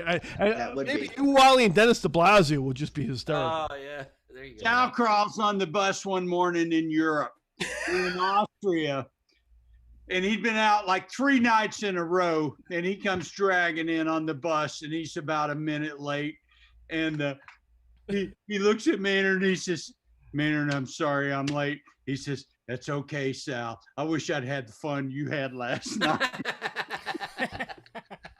Right on. Yeah. I think that same morning I was more than a minute late. There you go. That's great. Let's see. Got somebody that we all know, Mr. Dan Potts, is hanging out with us in chat. All right. Says he's feeling some happy tears tonight. Yeah, his birthday was yesterday. Happy birthday, Dan. Happy birthday, Dan. All right. Yeah. Let's see. I got a couple questions here, actually. Throw them out. Who else do we have? They got to be better than mine because mine stink. I'm scrolling down. This is one because you see a lot of these. I wanna put the question out there. A lot of Maynard tributes happen, and I know that each of you guys have your own take on tributes, and Carl, you kind of touched on this a little bit at the beginning. Peter asked if there's any plans for any Maynard tribute bands in the future. So I think it'd be interesting to kind of hear you guys' takes on, how do you properly, like Carl mentioned at the beginning, how do you properly tribute somebody like a Maynard, but still bring yourselves into the picture? And I know Maynard didn't want a ghost band, so how do you guys feel about tributes and things like that? I know there was the one back in 2006 and things like that. So I don't know whoever feels like jumping in on that. Hit that, Pete. We'll go down for Ed and then Tom and then Chip. Short and sweet. Just do a sentence and it will be poignant. On the tributes, yeah. Basically, you're you're doing it for a great reason, right off the bat. And you know, as long as you know the idea, you know, is pay homage, pay respect to Maynard. And you know, I think I haven't been able to get to many, but I think most are in that spirit. You don't have to be featuring somebody particular there of their group, but the fact that you're making it a tribute, to Maynard and his life and his music. I mean, I think that keeps It's honest. It's honest. going. Keeps it going. Yeah. I agree. Absolutely, Pete. As long as it's a legacy to the memory of Maynard and his music, which is what he left the universe, and it's in a positive way. It's not about judging whether it's so good or it's so bad or who's playing what. As long as it's an honest memory of his music and a tribute to him as a person and his music, I'm all about it. He didn't want a ghost band, and there'll never be a ghost band. Never. But tributes, I love them, and I admire the people that do them, and wish them all the luck. Tom, that's beautiful, Ed. Beautiful, Ed. Tom, what do you got? Yeah, man. I think I think we all pay tribute to Maynard and anybody else that in everything that we do. So to actually put together a band that is specifically geared towards sounding just like the Maynard Ferguson band probably is not something that Maynard would want us to do. I think he'd want us to be ourselves. I mean, when I hear Carl Fischer play, I hear Maynard, but I also hear Woody Shaw and Freddie Hubbard and Clifford Brown. And when I hear Chip, I hear Train, and I hear, I hear Lee. Bullshit is what you hear. So, no, thank you, man. I played at a million miles an hour, but still, it's. I play very fast, so you can't remember what I play. There you go. What's your name? Yeah. Sorry. So that's my take. What's your Venmo? How much do I owe you tonight? Right. What do you got, Chip? I mean, I think, same thing. If they're positive and it's a positive message, I've done a couple, and that's beautiful. But I kind of agree with Tom. I think Mayan wasn't about looking back. He was about what's going to happen now and tomorrow. And so I think wherever he is, he's already doing it. He was already interested in what's going to happen tomorrow and what can we do to make something interesting and like you say, be yourself and do your thing to make that happen. And we all did that, like Tom said, we all did that through his music in various ways because he allowed us that. That's what's beautiful about Maynard. He gave us the template to get out there and do our own thing. I never heard Maynard ever, try to tell somebody how to play anything, frankly. Never. Or solo or any kind of shit like that. He just do whatever you do. And do you. Don't play like me. That's right. Yeah. That's right. He didn't want that. He just wanted you to do whatever it was you do, and I think he would still want that. So for me, any tribute I think just needs to be an embodiment of that if it's gonna, if they do that. Maynard loved to be turned on to new music, too. Yeah, right? Jan Garbeck, remember laying Jan on him? He was like, what is this? Yeah, exactly. Like, pre-Brecker, it was like, wow, Mm-hmm. I just got to echo the sentiments of my friends, and it's very simple. It's for me, and I've said this on 50 feeds, maybe we're at 53 right now. His spirit was on that original thing that Ed put together with Steve Shankman, the original memorial concert, about a month after he passed away. Mm-hmm. Where the intent was not that I'm not discounting anything after that. I'm not, but I'm just saying for me, when I got off that bandstand, I was good. I'll still, tribute to him, and no one's going to out Maynard, but to me, that was a period at the end of the sentence where everybody got to play like themselves in Maynard's spirit. And like Chip said best, move it forward. Everybody said move it forward. There's lineage, it's great, but let's go forward now. So there was not a dry eye in that room, man. Got it. It was really an incredible experience. And my hat's off for Dan Potts, but specifically Ed Sargent in the middle here. I don't know if he's in your middle, but he's in my middle, for putting that together so quickly, because it meant so much at that time, and it still does. So. Oh, I told Steve I Absolutely. couldn't do it. He was like, "Yes, you can. You have to do it. Yes, sir. Now's the time to do Right. it." I spoke to Steve today, on Maynard's birthday, as we always do. And looking back at that tribute to Maynard, that was 28 days after he died. A month, less than a month. Wow. Yeah. Yeah. And, Unbelievable. Wow. that You were tribute, so eloquent too, man. The way you talked, it was just so beautiful. Sorry. that was I think that was a very poignant moment for so many of us that were on the band throughout the years. And if you remember the collection of people that we had there and how eclectic it was from so many years of people being on the band, just to be able to come there and to have the video presentation along with the musical presentation in regards to the production. It was a show. It was a show that I'm so very proud of, and Yeah.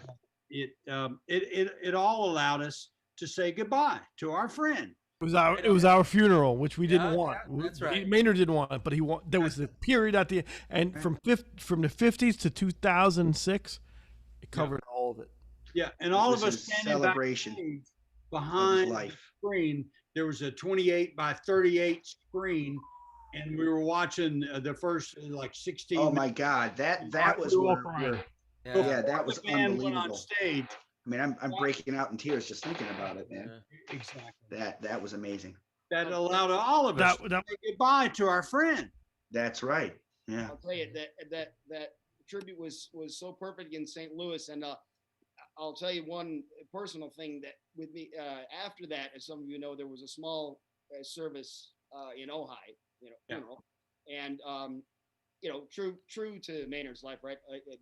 We all went up and told stories, of course, right? I think I told. Why not? And then the hardest thing I ever did in my life was playing taps with the call and answer with Stan Mark across, and the sun had gone down. We couldn't even see each other. But the thing about moving on is, I'll tell you, and I'm not sure I've told too many people this, but just the way it worked out at the end. Everyone is leaving, and I nearly put his horn in the back of my car, drove it back to the house, and put it on the stand right beside Dizzy's mute. Yeah. And you're able to say goodbye. But it was almost like it was still, I didn't put it in the case. I didn't put it on, I put it back on the stand. Yeah.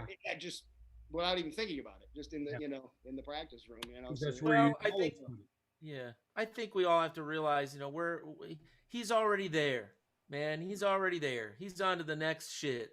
We're just trailing in the wake. We'll be there one day, but he's already on to the We're in the wake, as we are in his wake. Yeah. We'll be there. He'll be checking it out. He's checking it out. I think that's what all the greats, just like before him, Duke Ellington would be checking out him. He was always interested in the new cats. Yeah. The new sound. What's next? Stan Kenton, all the cats were always moving forward. Mentor, exactly. Woody Herman, all the cats, man. Exactly. So I think, man, Jimmy Dorsey. Oh, Jimmy Dorsey. Yeah. He had great stories about that too, Jimmy. Charlie Barnett. Yeah. Charlie Barnett. Charlie Barnett. Yeah. Yeah. All those cats. Yeah, Well, Main's happy wherever he is, Carl. Don't worry, man. He's smiling. He's digging that we're having fun. He's like, laughing that we're emotional all of a sudden. He's laughing. Right. Don't get What's wrong with you? Yeah, right. Well, hopefully we got a little bit of a They're sad I died. I should have died 10 years ago. They'd be more sad. I got a good quick funny one, actually. Yeah. Okay, so Ed will remember this. So we're in Bemidji, Minnesota. Oh yeah. Yeah, and I'm Del Lorin was the promoter of Bemidji. And Del Lorin. And I'm going A shopping. friend of mine, and from Steven. Maynard. I got the grocery cart going, and I'm shopping, for Maynard, the regular thing. And since that morning, I'm walking around, and I just, something up in my jaw, and I just is hurting. I don't know why. It's just getting worse and worse and worse. And then, I'd never had a cavity. I never had a wisdom tooth. So I finally had to go to Ed. I'm like, now I got a problem here. I gotta get to a dentist or something. This is like I'm swelling up or we get in the bus, the entire bus, with the trailer, and we drive it to this little town in Bemidji. The guy yanks my wisdom tooth, but I'm telling him, so I'm telling the dentist, I'll make this part of it short because at least, but I said, well, you can't knock me up with anything. I gotta play tonight. Yeah. And he's like, I can't do this without doing that. I have to play it. I can't not feel my, And then he realizes with Maynard that this dentist has tickets to the show and all this, so they yanked the wisdom tooth, right? And I without any pain medicine, with nothing. Without the yanking of, without any what do they call it? They didn't. Yeah, Novocaine, no. And Maynard did. So let me just say this. I'm going to interrupt. Yeah. You and Maynard are freaks. Yeah. I would be like, give me everything. Hit me with a baseball bat. Yeah. And Maynard did that many times, and you did it. I want to hit you with a baseball bat now because you did that without Novocaine. Yeah. So I played that night, and I remember I got a cup of Vicodin, there, and I'm telling Patrick Hesher, I'm like, I really don't know what's going to happen here, but anyway, the point. Now, kid you not, now here we are, the same family, separated by how many years? 7 days later, right? I think it was Buffalo, but not at the jazz club or whatever. So the walk on, Maynard comes out, everything's good, everything sounds good, blah blah blah, everything's fine, he sounds strong, everything. But now I think it was Don't Mean a Thing starting, and he's kind of wandering back towards me, and that back left, and I can't really, you can tell it was unusual. Why would he be, sort of wandering back there at that time? And I could tell he's going to come and say something to me, but I can't figure out what it could possibly, be. Everything seemed fine. And he comes up and he just sort of says, yeah, just kind of hold your hand out there just to say, and he hands me a tooth.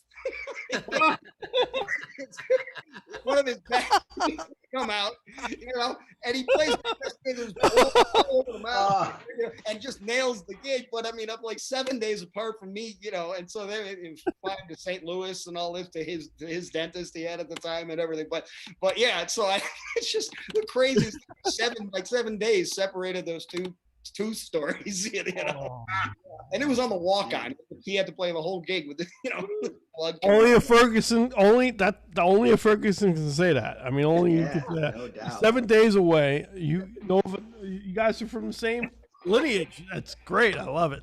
Tooth stories. Oh my God. Dig this. This is another one that's kind of on the same vein as Pete. Maynard, we were sitting up one night late on the bus. And of course, Ed, everybody had the curtains, on the old bus, and because Maynard walked through, and Maine, I love you, but people wanted to avoid sometimes story time. Remember story time? By and want to talk. So one night I'm laying there, and I got my curtains open, and Maine comes back, and I'm the only one, and I'm like, "I'm not Chip. How you doing? What are you doing?" Yeah. So he wants to hang, and I got another bottle of cognac. He knows I like it, so we're like busting over. We start drinking and talking, and Maine gets talking about his family history a little bit. He talked about your dad, like you say, how he learned to play the instruments in the basement and all that. But he pulls out a thing, and I never forget this. He pulled out a picture, and it was a picture, I can't remember if it was his great-grandmother or his grandmother, sitting like Indian style on the ground, smoking a peace pipe. Yeah. And I'm like, yeah, you come from real stock, but that's as real as it gets. And I just was like, wow, man, I'll drink to that. And he was like, yeah, me too. He had that picture for a while on his puja table. Yeah, the prayer table. Okay. Table, yeah. Yeah, I'd never seen that before, and he showed it to me. He was having a good laugh about it, but he said, yeah, check this out. And I was like, whoa. That's stuff. That's beautiful. So, Ed and Pete, I'm going to throw this at you because, we're halfway through it and everybody's feeling good, hopefully. Ed and Pete, give me some of your favorite Maynard birthday stories. It's his birthday.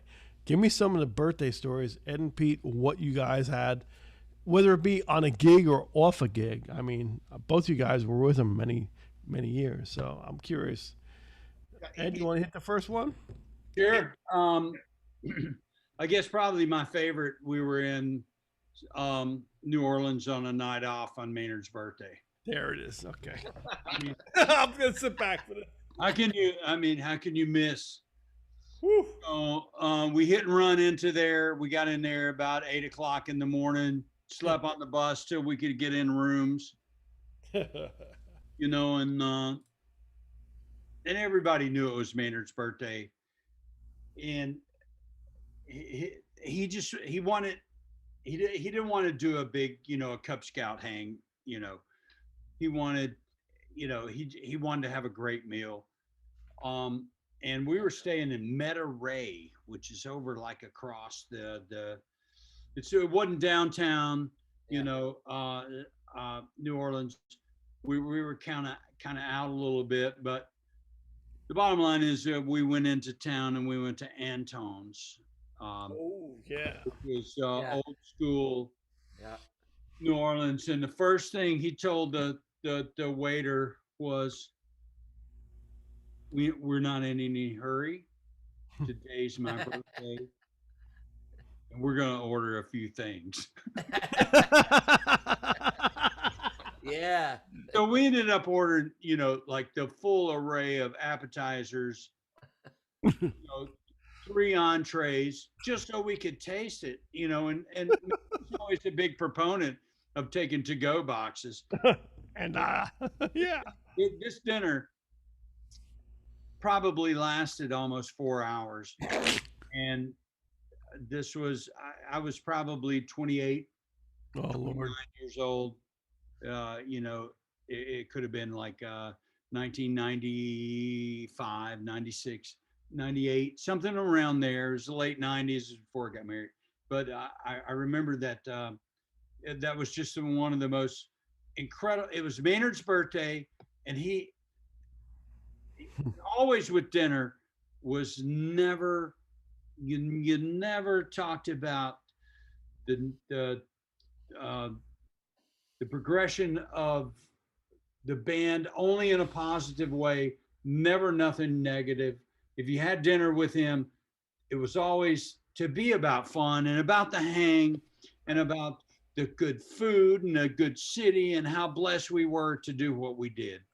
So dinner at Antone's, in the late 90s on his birthday was a date that I'll, a moment I'll never forget with him. Thank you, Ed. That a positive life force, and it was just all just beautiful things, man. I love it. Thank you, man. What do you got, Pete? Yeah, mine's a little lighter, and I don't think my dad or Maynard would mind me telling this. Give it to us. Give it to us. Yeah, it's it's funny because with Maynard's birthday, with me growing up, we were in upstate New York, and of course he would be wherever, so we wouldn't always be able to gather, and then of course with the band, it depended if you were on tour, and I was always running around, with my head cut off, doing so many, but I do remember this one thing that happened where it was, later in Maynard's life and I had never known this or asked or anything, but where we were just talking about Timothy Leary at one point, and Maynard just sort of told me that about a time that my dad dropped by for a few days. I didn't know this. I didn't care. Whatever. It's blah blah blah.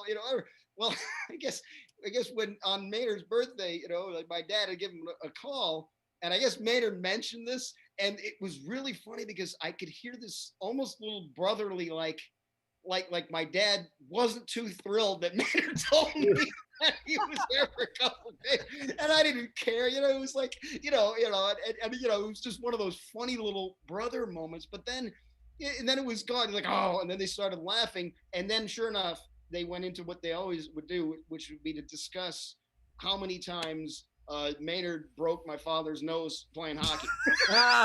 Right. Everybody always asks me about, because I think officially it was 3, where my dad was a goaltender and they didn't wear a mask, at all like that. Maynard was a good, player like that, like that. And so in one phone call, they went from that to that. But I know it happened on Maynard's birthday, one time. But even just that little moment, just where you'd have a little, like brotherly little squall, and then they're laughing about it 2 minutes. Later, but yeah. In a professional setting, Maynard always referred to Pete's dad as Percy, but in a brotherly setting, he always referred to him as Mike. Yeah. It was Michael Percival, and just like Walter Maynard, they would call their middle names. And talking about Timothy Leary, him telling me the first time about Percy coming up to Millbrook when he was up there with Timothy, and that whole story, which is a great story, and I won't go into it, but Yeah. and I know you know the story, but that in itself is yeah. And that's funny too, because my dad's name, of course, was George Percival Ferguson. There was no Mike in it at all. And Oh, the mic. that growing up, they just, none of them liked either George or Percival, and they just went with Mike. You know. That's funny. Perfect. Speaking like a true Ferguson. That's then- even better. Yeah, speaking like a true Ferguson, because when Pete, the general Maynard heads or fish heads, when we came on earlier for our tech call, the first thing Pete says, well, I'm flying a lot, but I'm also playing a lot of hockey. That's a Ferguson. Maynard and Percy loved hockey. Oh yeah. And I remember them, always talking. They were very competitive. I know that. And you're playing hockey now too, right? Oh yeah. God, I play. I too much. I'm 52, and I play with the top league. I play with all half my age, and all this. And I won't give it up. Yeah. But Just like a Ferguson. It just remind me of the time that, and I commented that somebody put this in Facebook recently, where when Steve Shankman brought the whole band in for a game in St. Louis Blues game. Yeah. And what I loved though was, like, one at a time in those sweet seats. I remember Mike Danwitz, a couple other people would just wander down, and I was, back there at the buffet thing. We had all the treatment, and I could see Maynard with his hands explaining the rules of the game to the guy, because they didn't know it. It was just a touching, moment. He's teaching them offside and this kind of thing. It's just Canadian hockey thing. I love it, man. Yeah. Beautiful. Well, I'll change gears and we'll open up for more comments.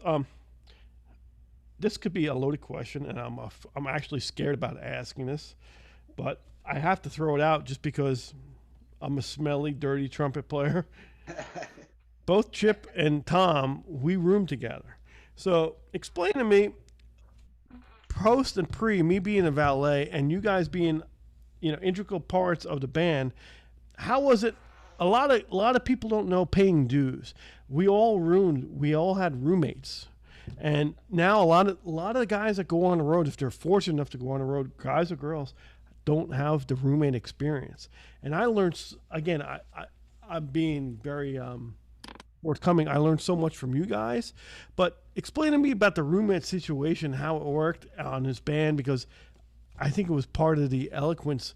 Maynard's like, you're a lead trumpet player. You room with the drummer. Get along great. It's a time feel.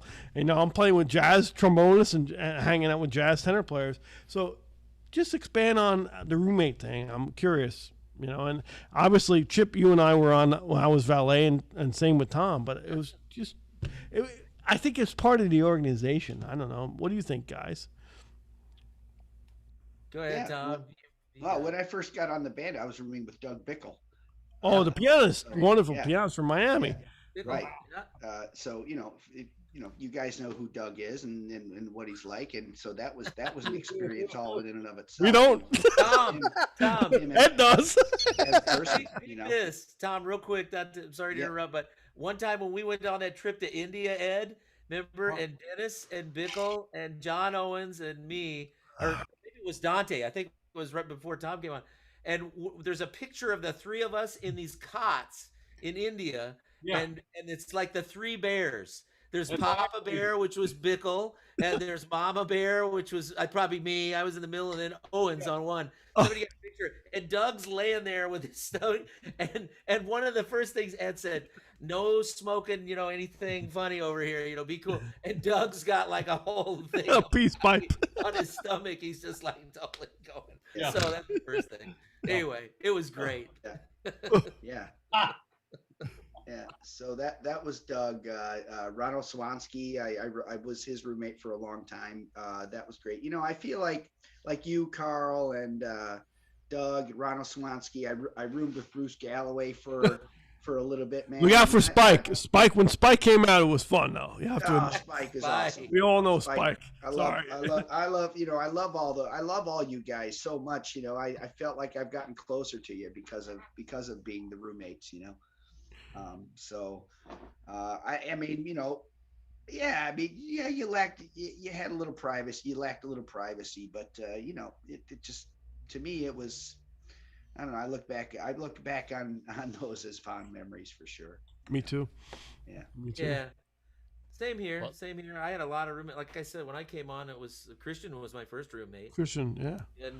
and we that was really interesting because Christian is such an intelligent guy, and we had a lot of deep conversations about a lot of different things through the first thing, and then after, for whatever reason, I switched, and I was roommates with Wally for a long yeah, time. Matt. And yeah, and Wally and I, we're kind of 180 degrees different, but we got along great as roommates. We Uncle had a Wally. blast. Yeah, we just had fun. I mean, I don't know. He was my roommate too for a while. Yeah. Yeah, and I was your roommate, and Yeah. I was, I think Dante. I was roommates with Dante Dante. That was Luciani. another guy from my trombone player. And we got along fabulously. I won't go into a couple of stories about that, but it was Yeah. Dante and I knew each other quite a bit because we had been on Woody's band too together. It's amazing though that Oh, John Owens. John Owens, Buck, That was fun. I was his roommate for a while. Yeah, we Papa, had fun together. Ed, Yeah, Papa. Papa.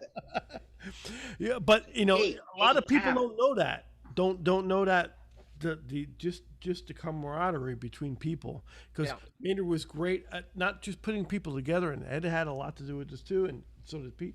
Putting guys together that would that were opposite. Like, I mean, Bruce Galloway and I were totally different. Chip and I, Chip was out of University of Miami. I was at that point, I was out of Brooklyn.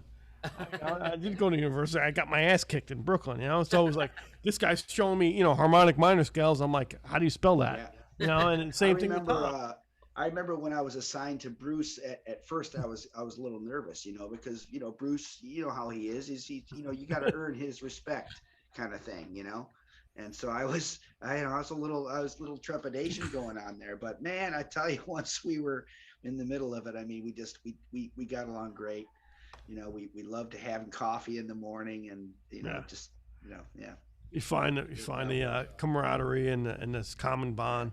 Well, Carl, I think too, I was talking about this with some of my students the other day. Just it's something that we're missing. There was always two big aspects to me to going on any of these bands, and Tom can speak for this, and Pete, and Ed, when you go on these bands, everybody expected, obviously, when you came on the band, you could play. You could take care of your business. The musical business was without saying. And you, Carl, same thing. Everybody knew that. That was number one. So you did that. And with Maynard, like I said, if you just went out there and played your butt off each night, wrote your butt, he loved it. But then there's the social part of it, because we're living together. We lived on a jar. We lived on a bus. The jar. Many hours. Before we came on at the tech call, we were talking about the longest hit and run I ever did, probably ever in history. We went around the world 3/4 of the way the wrong way, Ed, from whatever, Calcutta or Bombay to Big Sky, Montana one time. And you do stuff like that, it's family. I mean, right. And there's a social aspect of being able to figure out people that are very different from you, and that's fine. That's what makes it fun and interesting. And frankly, I agree with you, Carl. That's one of the things I wish students today, it doesn't happen very much, and it's too bad. That's one thing that those bands really taught. You learned a lot more, like you Paying said. your dues. Paying your dues. Yeah, paying your dues. Yeah. Well, That's you used to spend, when we would spend 18 to 20 hours on the bus together inside that jar. That's The germ tube. 18, 20, the trip you're just talking about from Delhi to Chicago. Really. Jump on the bus and run, 1,250 miles, 1,280 miles to Big Sky, Montana. Wow. We're 48 hours, 50 hours between showers. Yeah. Get there just in time to do the gig. The hit. The band never sounded better. Yep. I can still smell all of you guys. Your memory. Right now. There it is, Carl. Oh yeah, that's you. Well, And I recognize you. I think we broke down too. I think the bus broke down for a little while somewhere out in the middle, and it was hot as hell. Well, yeah, it was the Dells in Wisconsin. There was Oh, okay. there was a big wreck, and we sat on the side of the road for about 8 hours. Oh, God. This was, 4 hours into the trip after, dinner at Gaylord's after from Delhi. Yeah, how insane is it? We come from India to Chicago and we eat Indian food. Imagine that. And there's this big wreck in the Dells, which is in central Wisconsin. And from there, we go to Montana, and we get there like, an hour and a half before the gig. And I never will forget Maynard, basically looking at the band, and we were Wrecked. A wreck. And the band sounded so great, and this is why we do what we do. Yeah. The band sounded amazing, and then we had 2 days off to get to Colorado Springs, and we took our time getting there. And I remember this trip like it was yesterday, and that's what dudes is about. And that students today don't really have an opportunity to get that taste of what paying those kind of dues are like. No, sir. No, sir. And would you say, Ed, Pete, Tom, and Chip, would you say at that point, whether it be 1994, 2005, Maynard was 20 to 30 years elder of everybody in the band and making it happen? Well, of course he was. I mean, that was saying, like, people don't realize that. I was like, he's playing that much trumpet and that much music and got 2 decades on everybody and still laughing and smiling. Yeah, like I said earlier, I mean, I looked up to him on how to act in these situations, how to be such a positive force, Airport Maynard, and such a supportive spirit, yeah. And wow, what a life of glamour. He was his funniest when things were the darkest. The worst. You're right. Right. Just one You're line. absolutely right. me in Italy with Maynard getting lost in Milan. Oh God. Yeah. Hey, Ed, Everybody has a story. We left him. We got off in the middle. He got off in the middle of the night at the truck stop. Remember that? Yeah. We drove away and left him. Yeah, one stop before Frankfurt Station. Yeah, that's the one. I'm never yelling forget at him that. out the window. You got off at the wrong stop, and Maynard goes, "No shit."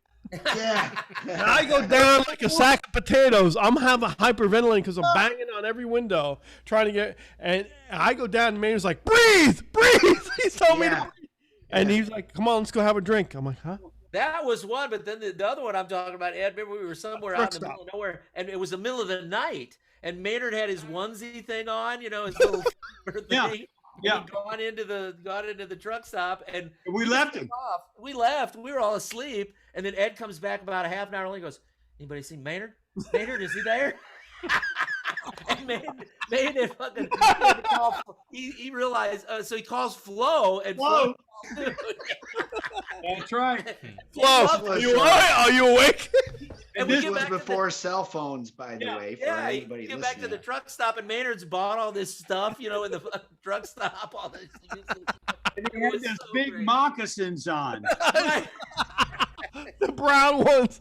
That was great. That was so funny. And And he loved it. It was the best part. yeah. He never got dark about it. No, not at all. Hey, Ed, you just reminded me. I get funny when everything's going wrong story, and then the humor would come out. Before I tell it, by the way, I should, before I forget, always thank the roommates that I had going back to, because I always had to get up early, come in late. So whoever my roommate up was all constantly getting woken up by me, all the extra. But they always said, at Mike DeBanowitz and Stockton Helmet, would ask, what do you need? How can I help you? That kind of thing. And also, later in Maynard's life, when I was playing, pretty much staying up there in Ojai, to get him ready on that is Wilder and Christian. I could never have gotten him ready for those flights on time without their help in those times, because it's a lot more, but you just reminded me again. So this one time, I think it was in New York, and you know how the love of Maynard, that great when there's about 15 minutes before you're going to board. he started, and he's gonna find that men's room, Yeah. the time, And I'll be right back. Last chance. right back. And we'd all, entered that era where you couldn't leave your luggage, so I gotta go with him. I gotta carry all the, like this kind Carry on. of thing. And so I'm in there, right? I'm in this men's room also, and I hear this bang, just whatever, some kind of, and I hear him go, oh, whatever, like that. So he had stood up real quick at the stuff and hit his head on the towel rack, right? It's bleeding Yes. pretty good, though.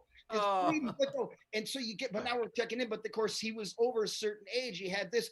They wouldn't let him on the plane. By rule, they had to have a doctor come and look at him in the terminal, and we missed the flight. We had to take another flight, and he was fine the whole time, but we went through the process, and I think it was the next tour. We're on Virgin Atlantic. We sit down, beautiful, we're headed to England or whatever, and and everything's, good to go. We're not taxiing yet or anything, just all comfortable.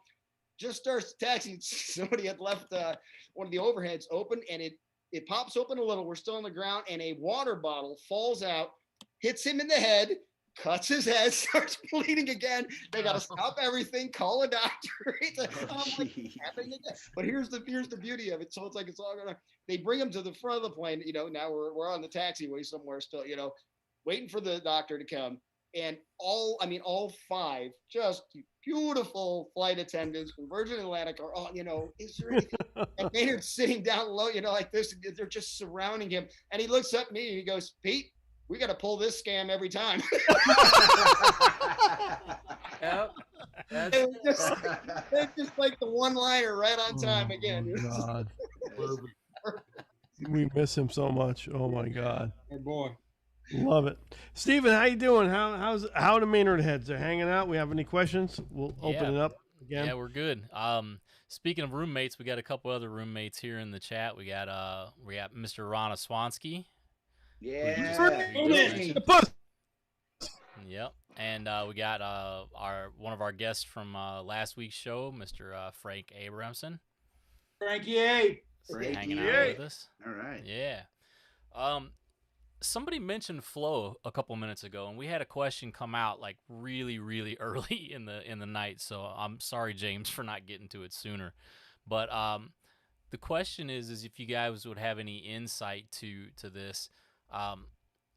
James says, I always admired how close the Boss and Flo were. How do you guys think Boss and Flo were able to keep such a strong relationship going during all that touring time, especially in those early days? Every day is my honeymoon. Best friends. Every time I come home. That's what I would say. They were absolute best friends. That's they were. The quickest, best, most concise way I could answer that. They were truly like best friends. Yeah. One thing that I remember specifically is when Flo would come out and join us for a little bit,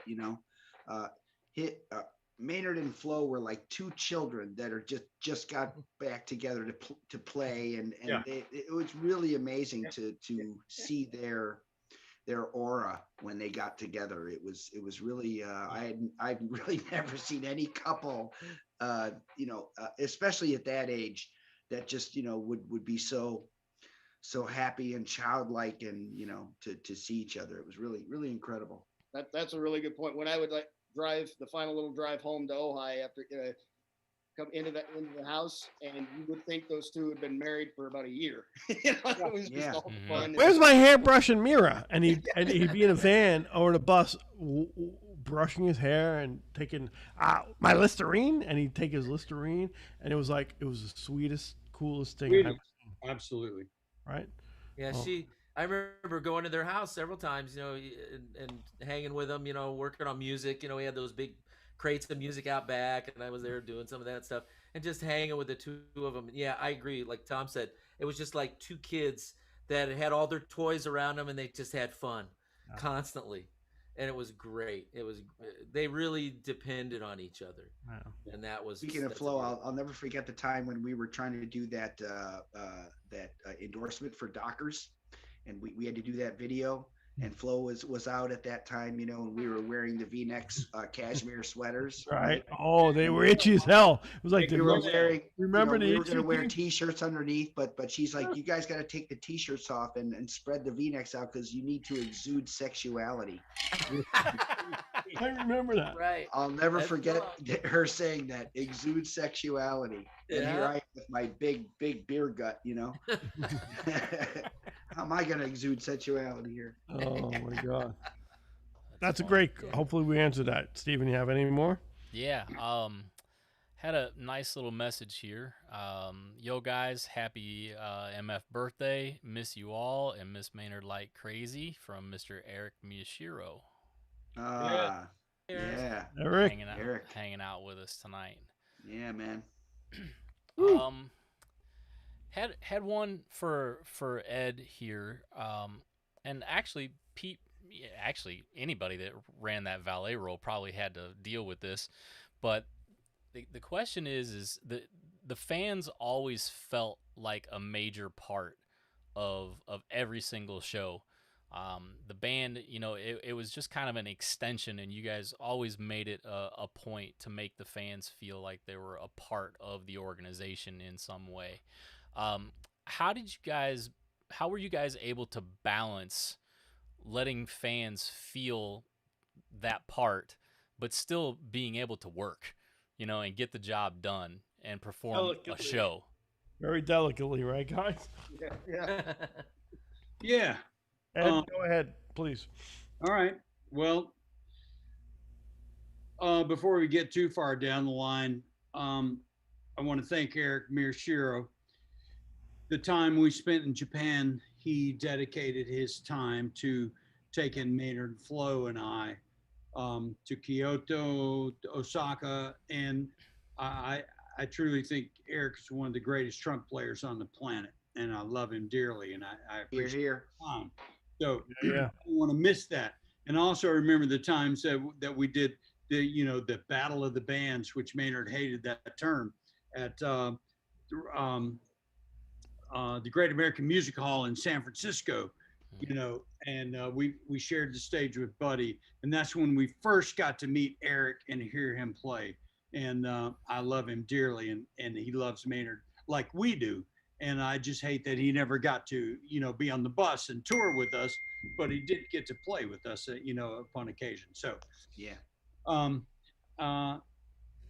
In terms of being with Maynard in the valet position, and moving forward with the fans, I think, and Pete would agree, as a valet, and being so close to Maynard, you really got to know the fans that were at the shows, especially when they showed up multiple times. And you get to Chicago and you see people like Dennis Puckhammer and Eileen Finn and people like that. And you get to the Northeast, you see Arturo Pilar and Gary Bennett. You get to South Florida, you got your people in those towns that show up to the show. That love Maynard like you do.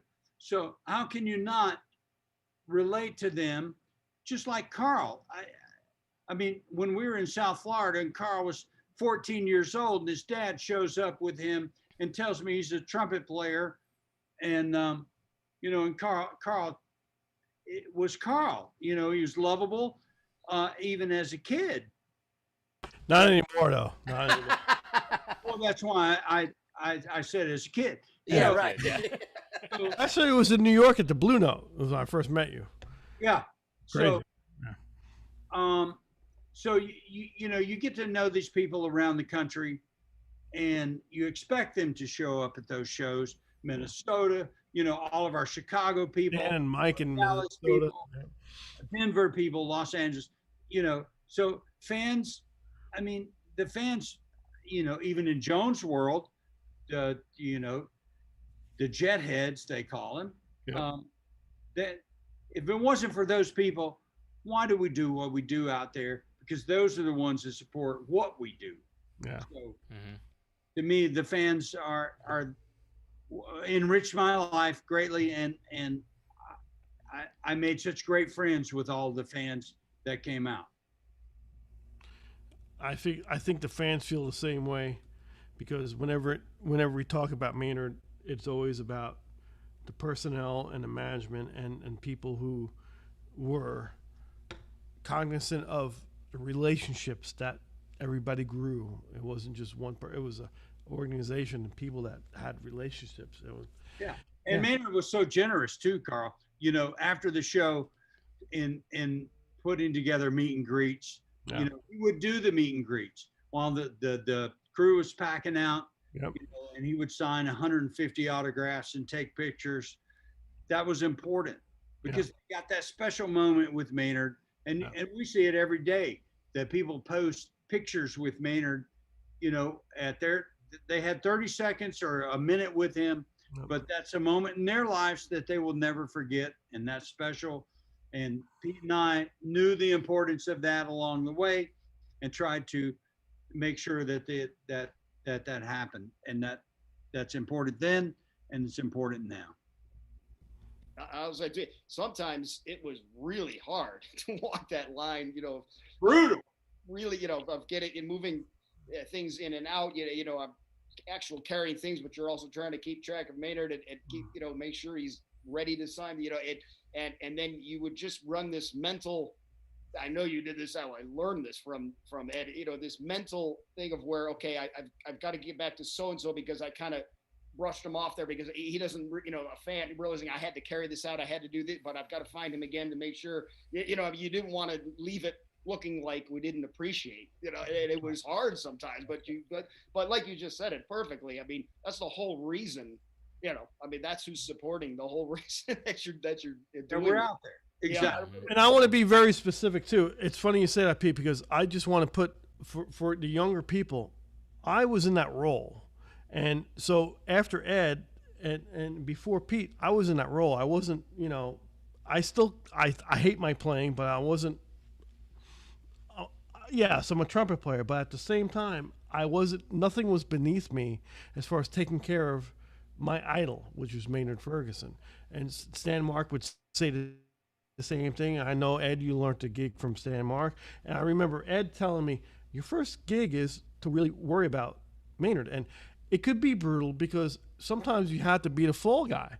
You have to like and I made a few enemies with fans like, listen, Maynard's got to get his warm up. Maynard's got to get out of here. Maynard doesn't want he doesn't want don't ask for him to play Hot Canary after he just played 2.5 hours of a show, and you remember him in the 50s playing Hot Canary, but that's great. So you know there was a time when I remembered like not the fall guy, but it was to the point where it's like, where is that line? And the line was humility. And that's what I learned from Ed through all the valets and Stan and everybody at the t-shirt table.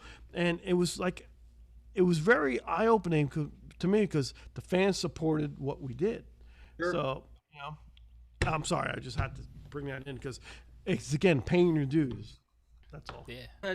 Carl, to go along with that, just as a member of the band, Tom, and you can speak to it too, Carl and Pete, you know, when we'd go out and play Hey Jude, and you'd go out into those halls, and there'd be, you know, however many people sitting in the seat, and they'd always want to, you know, you're out there playing, and half the time I would just stop, and I was just talking to these people, because they wanted to know about, you know, whatever. They wanted to know what was going on, where are you going, where, you know, all that stuff, and that was, they cared. They wanted to know. And that was their chance to get a little closer to you. And I was like, well, there's 9 other people playing the melody to Hey Jude. I think I can take a minute and talk to this person.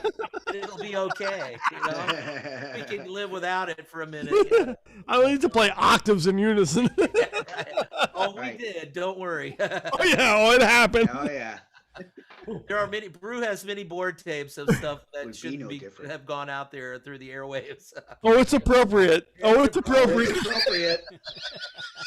But in that said, we still did try to connect with the fans because that's important. Yeah, very cool. Hey, this one was actually for Carl, but I think that we can relate this to everybody. What is one thing that you guys, if you had to pick one, what is the one thing that you guys would take away from your time on the Maynard Ferguson band or gig that you would purposefully incorporate into every gig you've had since then? Pete, go down the line. Pete, Ed, Tom, Chip. I'll be last. Wow. I think it's kind of what we've been saying with what Maynard always perpetuated. Just stay positive. You know, he always used to say, I think, you know, like with the crowd, if you're having more fun than they are, then they're having fun too. You know, just keep having fun up there and keep it positive, no matter what's going on around you. And I think, yeah, that definitely kept true with me over the years with gigs and even in my flying, that I do, you know, you just to try to keep it, because he had that uncanny ability to keep that going literally when everyone else was, you know, It's just life. It's not just a gig. It's not the bandstand. It could be anything from a 9-to-5 gig, right? I mean, it's a mantra for life, which is crazy. And I think moving forward too, just the fact he always naturally wanted to move forward musically, everything. You know, I think that's you try to stick with that too. I think, yeah. Beautiful. What do you got, Big Daddy? Oh man, you know, I think the best thing, Maynard's whole thing was about being kind, being generous, being respectful. I've seen him, you know, with waitresses in a truck stop. It's always about respect. Yeah. You know, he was who he was, but he never implied that on other people. It's be kind, be generous, be respectful. And in my position after I left him, I always tried to carry that into my next role, is that treat people with respect until they disrespect you. And you know, you catch more flies with honey. And just be kind. And most of the time, 99% of the time, that kindness will come back on you. I thought Maynard was the most kind, generous person that I still ever met. And I try to implement that in my life. And I'll always take that with me. Beautiful. Very cool. What do you got? Ruby, what do you got? That Thomas? Well, man, I mean, there were so many things. It's hard to just pinpoint one, you know, but just to kind of encompass everything was just the positive spirit that he always had. Nice. On the bandstand, off this bandstand, you know, I mean, when it was time to play the gig, I mean, he was always just like, let's go, let's do it. It was never like, oh, I don't feel too good. You know, it was always like, let's go, let's do it. And we all had that when we got on stage, you know, no matter how you felt, no matter what was going on in your life or anything, man, you get on stage and you just like put everything you have into the music, you know. Beautiful. So it was all about the music and the spirit and the vibe, positive vibe, everything positive. So Fruitcake, what do you got? I thought you were talking to me. Yeah, I'm talking to you, Sigil Test. Hey, tough guy. You got it. What do you got? Okay. Come on, Chip. I mean, well, just what we just did. To me, the biggest thing, and this permeates everything, you know, in life. Like Ed said, it's all through. It's not just music; it's anything. No. Human nature is such that, and Maynard was a master of human nature, like you said, Carl the Fox. No. He was really an experiential person of human nature and really understood it so well. And we're never going to do anything unless it's fun. Yeah. He wanted it to be fun. And that was the whole impetus. And as long as you did it respectfully and honestly and fun, then, hey, go for it. Whatever form it came in, you know, whether it was towards other people or his playing or your playing or music or just life, like you say, if it had the respect and the fun aspect, he permeated that, you know, and espoused that to every part of his life. And we all felt it. That's the thing. To me, you felt things with Maynard Ferguson. Yeah. You know, as a human being, sure, as a musician and as a trumpet player and all that, but as a human being, just standing next to the guy, you know, it's just like, it was a positive, fun vibe, and because of that fun, it made you want to, like Pete said, move forward, to push you on to do new things, try something new, push the boundaries, go for it. Yeah. Don't wait for the next life and hold There's back. no wrong notes. There's no now. wrong notes. You're not mastering your instrument like what I pulled off Yeah. the internet. I'm going to interrupt you. So that's all positive, and Maynard 99.9% is positive. So I'll just give the one, because I'm an asshole. I'll give the 1/10% of if you're Right wrong, on, baby. if you're wrong, own it. If you're wrong, own it. So if you do wrong, own it. Okay, I forgot to load you out, or I played the wrong release on a tune. Own it, and he'll laugh at you. Oh yeah. And the mistake will be there's no mistakes. Move forward. He'll Yeah. laugh at you. That's really true, man. And it's like, because things are going to happen. You're going to get stuck in, like you said, you're going to leave them at a truck stop. You're going to leave them, things are going to happen. You're going to play a wrong note here and there. There's no mistakes. It's the same unimportance of playing for God. Go ahead, Ed. No, that's what I'm saying. Just stick your hand up and say, It's me. me. Sorry, man. It's me. That's all you have to do. You only have to apologize once if you mean it. Yes. Yeah. That's sincere. Yeah, because, there's a Pollyanna thing. He's been on 15 years. There's a positive thing that was uneventful. No one had that for us. But what comes with the younger generation is you mess up, own it. Yeah. It's okay. You're going to make mistakes. He didn't want to hear excuses. Right. That was the biggest thing. Call it, own it, stick your hand up and say, I fucked up. And get better for it. And he would give you your feet of clay. Wow. There it is. I came to him. I was 22 years old when I was his tour manager. Yep. 22. Woo! I had, believe me, there were a lot of muddy days there when I needed to play. But he took all of us and he molded us in the way he wanted us. Yeah. He worked with us, and he always gave us our feet of clay. So can't be said better than that.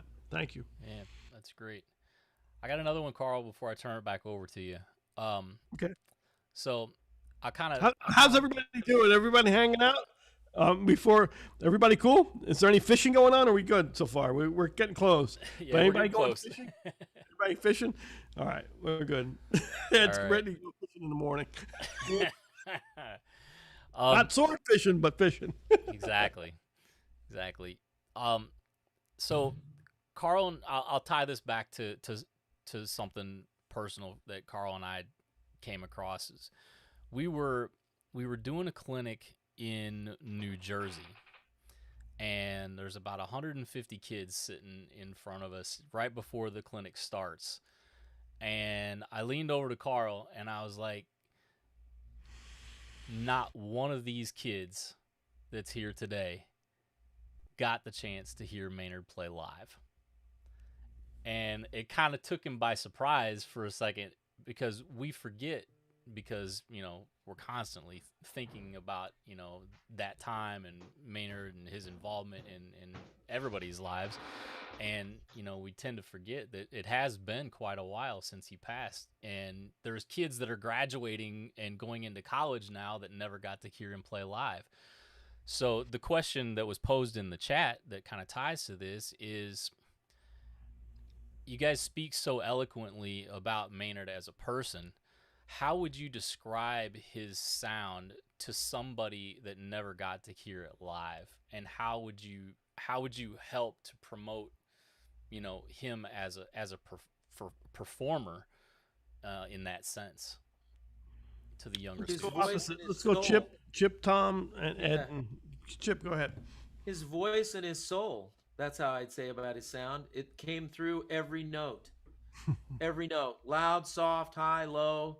It was his soul. He embodied what we all try to embody every day with playing music.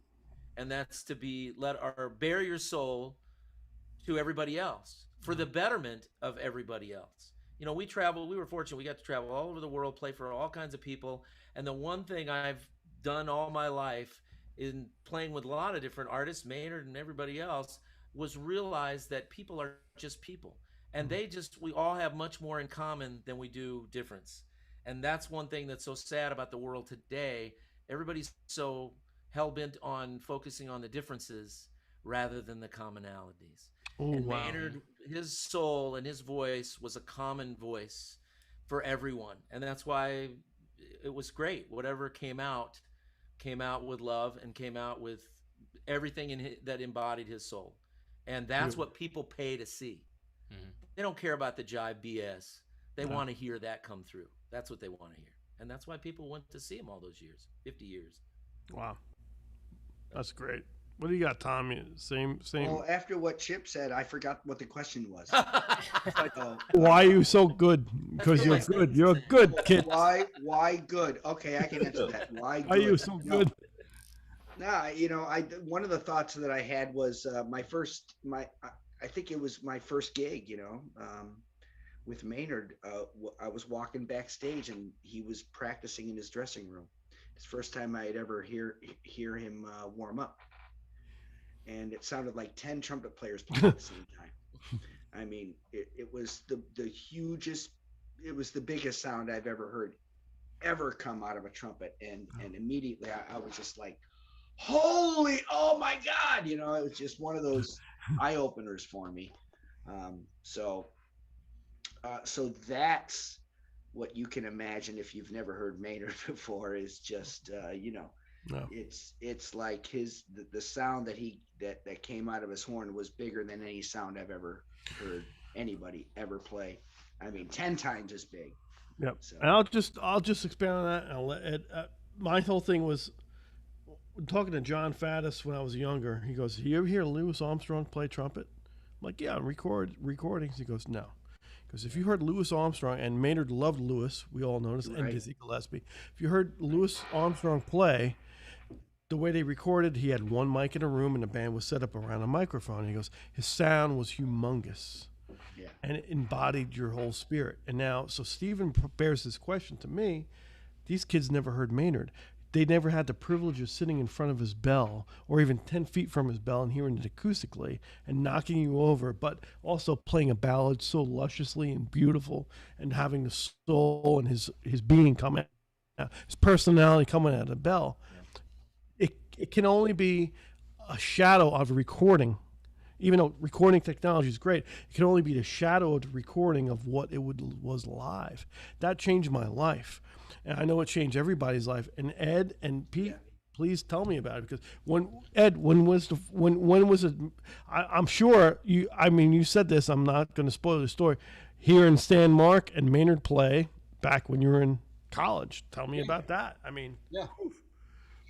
Well, there's three categories of people on the earth today. There's those that have never heard Maynard play live. There are those that heard Maynard play on a microphone. And then there's people on this show tonight that stood in the dressing room and him fire up that the sound was just so unmistakable. It is so big and full and fat. And we've all been in the dressing room when we were talking to him, having a conversation, and he picks up the horn just to kind of find out where his chops are at before the show. And he starts ripping into something and it just takes your head off. Yeah. But not just brights. He had, like Chip said, the soul, the whole sound was loaded. It was everything. Now, it was just Yeah. unbelievable. It was, but people say, and Maynard hated a screamer. Oh, you're a great scream trumpet player. No, he has the body of a fucking Mack truck. Sorry. Right? That's what Faddis was talking about with Louis. It was all about the sound, the depth of the sound, the range of the sound, just the embodiment of that whole sound. And all of us have heard that big sound in his dressing room by himself.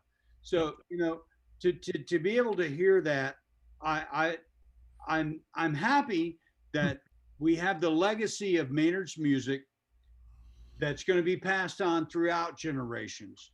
But for anybody who didn't get to hear him live in a concert setting, that you don't get to see the showmanship and also Maynard's band and his presentation, that's something that live that can never be replicated.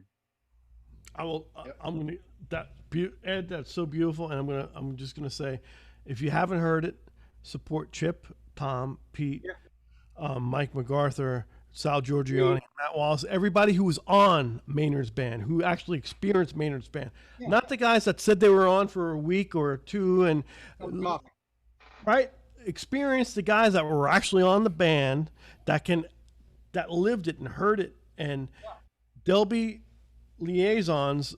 No one's going to out Maynard, but there'll be liaisons. I mean, our job is to move that forward. And that being said, the guy that has that sound and he talks like him, he acts like him because he's in the family. He's Pete. Pete has a big sound. When he starts to play, it's scary. Big fat sound. Yeah. Right? And it's scary. And so, I mean, in the family, how did that happen? When you first heard your uncle play, I gotta ask you, man, what happened to you? Literally just like led right into what I was about to say. A lot of people have asked me that and are surprised with the answer. And I'm even surprised later in life now because I look back and I'm like, and I realized, okay, well, I was in school like everybody else. My dad was a musician. I picked an instrument. I started playing the trumpet before I had any idea who Maynard Ferguson was. I knew he was my uncle, but I hadn't even seen him live or anything. I didn't know. I had no clue. I just picked a trumpet, like anybody, you pick an instrument and you do, thing. And then I would have a couple of teachers early on who would kind of ask me, oh, so you're, and then I went, with my parents somewhere in New York. I don't know. I think it was 12, 11, something, and saw him live and had the exact same reaction that everyone else talks about. And it lasted the rest of my life. And sometimes it's funny when people hear me say this is that, I thought of Maynard more that way, like every other trumpet player, more than as my uncle. No. It's like I almost forgot, I mean, yeah, he's my uncle, but I did the same exact thing as everyone, and then you sit there and you try to, you're trying to play things way beyond your ability at 12 and 13. Oh, I want the big set, and actually I do remember a funny story of I was supposed to be practicing for one of those competition, the Haydn or the Hummel or whatever, and of course I'm in there trying to play Pagliacci to the record, right? And little did I know my teacher at the time who was preparing me for this competition, his jogging route went past my house. I got a little trouble the next day because he heard what I was trying to do, like that. But but yeah, so I don't know. Yeah, I maybe I had that sound in my ear. I think like everybody else, and I was trying to do that. But then of course you learn as you go that you got to learn all the section stuff. You can't just sound like that all the time. But thanks for saying that, Carl. Yeah. But It's the truth, man. Oh, thank you. But yeah, you were a fan first. You didn't use the family as a favoritism to. No, I was so young. And then I started to put it together, like how well known he was, but I was already, and then I was a fan first, so yeah. I told him that once too. We had to talk about that. I said I didn't really know, I was just, I just couldn't stop listening to it like every other trumpet player, So, yeah. That's beautiful, man. Well, I mean, it's been a long night. It's been a great night. If we can have Maynard's sound and his humility and positive force move forward for the younger people and the people that got to hear him, that's all we can do, right? I mean, that's it. That's all we can do. Continue his legacy. Continue his legacy. And laugh a little bit. I mean, we've said a lot. It's been wonderful. Is there anything pertinent in the Maynard chat that should we hit? If not, I'm going to give everybody the last word here. No, Steven? I think we're good in the chat. I mean, there's a lot of people still hanging out. One comment that's kind of really interesting is, everybody talks about, sports heroes and things like that. How many documentaries have we seen about Michael Jordan playing with the flu? And Rob actually comes in. He says, I remember in the 1980s, Maynard playing in Somerset, Massachusetts with a pneumonia and it was so bad that immediately after the show, playing the trumpet with pneumonia, rushed to the hospital right after the gig was over. So I think that we've got our Michael Jordan moments in the chat as well. So, Greatest of all times, without a yeah. doubt. So with that being said, I'll mention one other band member that joined us tonight in the chat. Mr. Keith Fiala is hanging out with us all night. And definitely the last comment here from James says Maynard Spirit is alive and well in each of you guys. Makes me feel so blessed. Thank you guys all again. God bless. And Carl, I'll turn it back over to you, bud. Awesome. Well, I can't thank you guys for being here enough. It's been a wonderful night. You guys are my brothers, and if it wasn't for you and Maynard,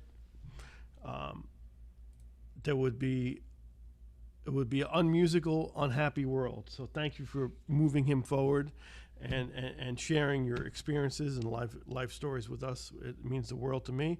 And I'm going to pose the same question to all you guys.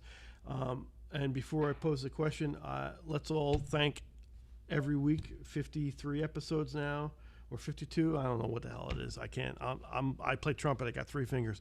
Stephen Wright for keeping us together. Stephen, man, thank you so much. And you're an intricate part of not only just the Maynard thing, because I know you knew Ed, and thank you, bro. Thank you. It means a lot to us that you keep us together. So no, thank you guys. Even though you got a shitty bonsai tree with a freaking LED light that, no one wants. I'm going to come over and trim your tree. No, I'm kidding. Just wear your mask. Yeah, I'll be safe. It's yellow now. It was blue a minute ago. That's my fireplace, man. Okay, I got you. So very simply, I ask this every episode to everybody. So we'll start with Chip, Tom, Mr. Sargent, Ed, and Pete. You can have the final word. I'm just going to say thank you again. And Chip, what are you looking forward to in the future, my man? What are you looking forward to in the future? Well, I think most of all that we can just all be together, and in the spirit of Maynard on his birthday, we could all get organic again together with our making of music, man. I miss all of you guys. I miss getting to make music with you. That's standing next to Maynard, but standing next to all of you and doing music is a privilege. And it's something, I think we've been reminded we shouldn't take for granted. All this has reminded us of that. And it's real easy to do that. Yeah. I teach students every day, and I try to tell them, because like Ed said, a lot of them aren't getting that experience because times are different. Yeah. They'll have different experiences, but don't forget our humanality, or our humanness, and the commonality of our humanness. That really is the biggest important thing. And Carl, I just want to say to you, thank you so much for doing all this all through COVID, my man. I love you. I remember at the hurricane, like I said, when you were just a kid coming out to hang, and your folks, you are from wonderful stock, and you are wonderful stock, and all these guys are. Maynard, like I said, was a great judge of human character, and I believe everybody that in the history of his bands that were on his bands that he hired, he knew what he was doing. He hired good people, great musicians, but even better people. And that's really important. So beautiful comment to everybody, man. Beautiful. Thank you, Chip. Yeah, baby. Thank you, man. Likewise. Thank you for being here, Chip. What do you got there, Mr. Moderna shot guy? Are you throwing up, or are you pooping and peeing, or what are you throwing up? I feel a little gassy, but my arm is really sore. I have a sudden urge to French kiss my dog, but other than that, I'm feeling pretty good. Baxter, bad boy. Bad. Frango. His name is Frango. Oh, Frango? Okay. Yeah, Frango. Well, I like Baxter better. It's a little. Frango's got a good mouth. Anyway. No, Chip just put it so eloquently, man. You're gonna French kiss your dog. I love it. It's perfect. In lieu of this thing that we were gonna do tonight that we did, I pulled out all the old Maynard newsletters that. Oh wow. I saved all of them from like 93 through 98, man. I read through all of them, man, and all the Ask Maynard questions, all the stuff that he did. Ed, your Tales from the Road were just unbelievable. I mean, just such fond memories, that were sparked in my head that I hadn't thought about in a long time. And like Chip said, you do tend to take things for granted. And it's been many, many years since we've really gotten together. And I feel like it was just yesterday that we were on the road together doing this. Exactly. So it's really great. And so I thank you so much, Carl, for doing this. I love all you guys, and really, really, what a pleasure and what a thrill. And I'm gonna read those newsletters again because believe me, my wife was upstairs going, "What are you laughing at?" I was down in the basement reading, and all of a sudden I'd be like, "Ah!" Yeah. I did this. Yeah, right. Yeah. What? Oh God. Hey, really, really nice eclipse. I love that one. Hey, that was a really nice eclipse. Yeah, it's great up in Maine. Yeah, up in Maine. Yeah. Mike really Kaiser, great. Right, Ed? Hey, nice eclipse. Mike Kaiser. Yeah. That's nice. God, that was hilarious. Oh. Well, thanks, Tom, man. You were you guys. You're a big piece of this whole history, man. Pleasure. All you guys are. Thank you, man. And Mr. Ed Sargent, thank you, bro. That's all I can say. What do you got, bro? Thank you for setting this up, and thank you for bringing us all together again. It's been so many years. And like Maynard, Maynard always looked forward in his life, in his music. He never looked at regrets in his life or in his band or the direction that he took. And may we be so wise to do that in our own lives, to look positive towards the future. We've all had a tough year with the COVID, but musically is what brought all of us together, and what brought us into Maynard's life and then into Maynard's family. So we had that to look forward to. But on this day, May 4th, we all experienced birthdays with Maynard. We were all on the road with him, which was such a special family that so many people that loved his music never got to be a part of this family that toured with him and had the opportunity to be in his hotel room, or to be, around a piano in Seattle with him, or to be in the back of the bus with him at 2:00 in the morning when he wanted to tell a story, or just to be with him at dinner.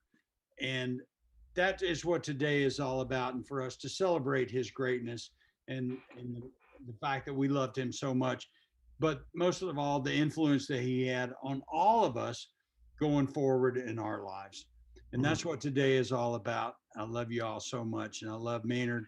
And I just feel like God blessed me in a way to that why he picked me and why I got to do what I got to do in life. It was such a blessing, and I love you all very much. I'm so around. Yeah. Beautiful. Thank you, man. I mean, that's beautiful. So tonight's very special for me because I got to hang out with my friends, which I'm very lucky. I've done many episodes, but Ed said it best. Everybody spoke eloquently. We're gonna leave it to Pete, but we're celebrating Maynard's birthday in a positive way, and your family, but not just family. You're beast trumpet player. Whatever you put your mind to, you have it together. You have the essence of the last name. And please give us the last word. And what are you looking forward to, my friend Pete Ferguson, in the future here, my friend? Well, I'll tell you, it's not a day goes by, I'm sure for all of you, that I don't just think of Maynard, but influenced everything from remaining positive to multitasking things, straight from that gig, keeping your focus, your energy. And it's, as far as, we've said many times here tonight that Maynard always was moving forward musically, everything. And it seems to keep going. The fact that we're sitting here doing this right now, the tributes that people do, it keeps going. And I came across something recently. You guys probably have seen this, maybe not.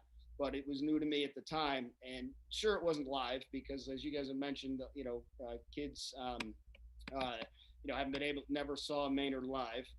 But YouTube is full of those reaction videos that people do to, and someone sent the link across. You guys have probably seen it, where maybe not, but a couple of maybe young teenagers, they look, and they're sitting on a couch, and they're doing one of those reaction videos to Maynard, to Rocky at Metal.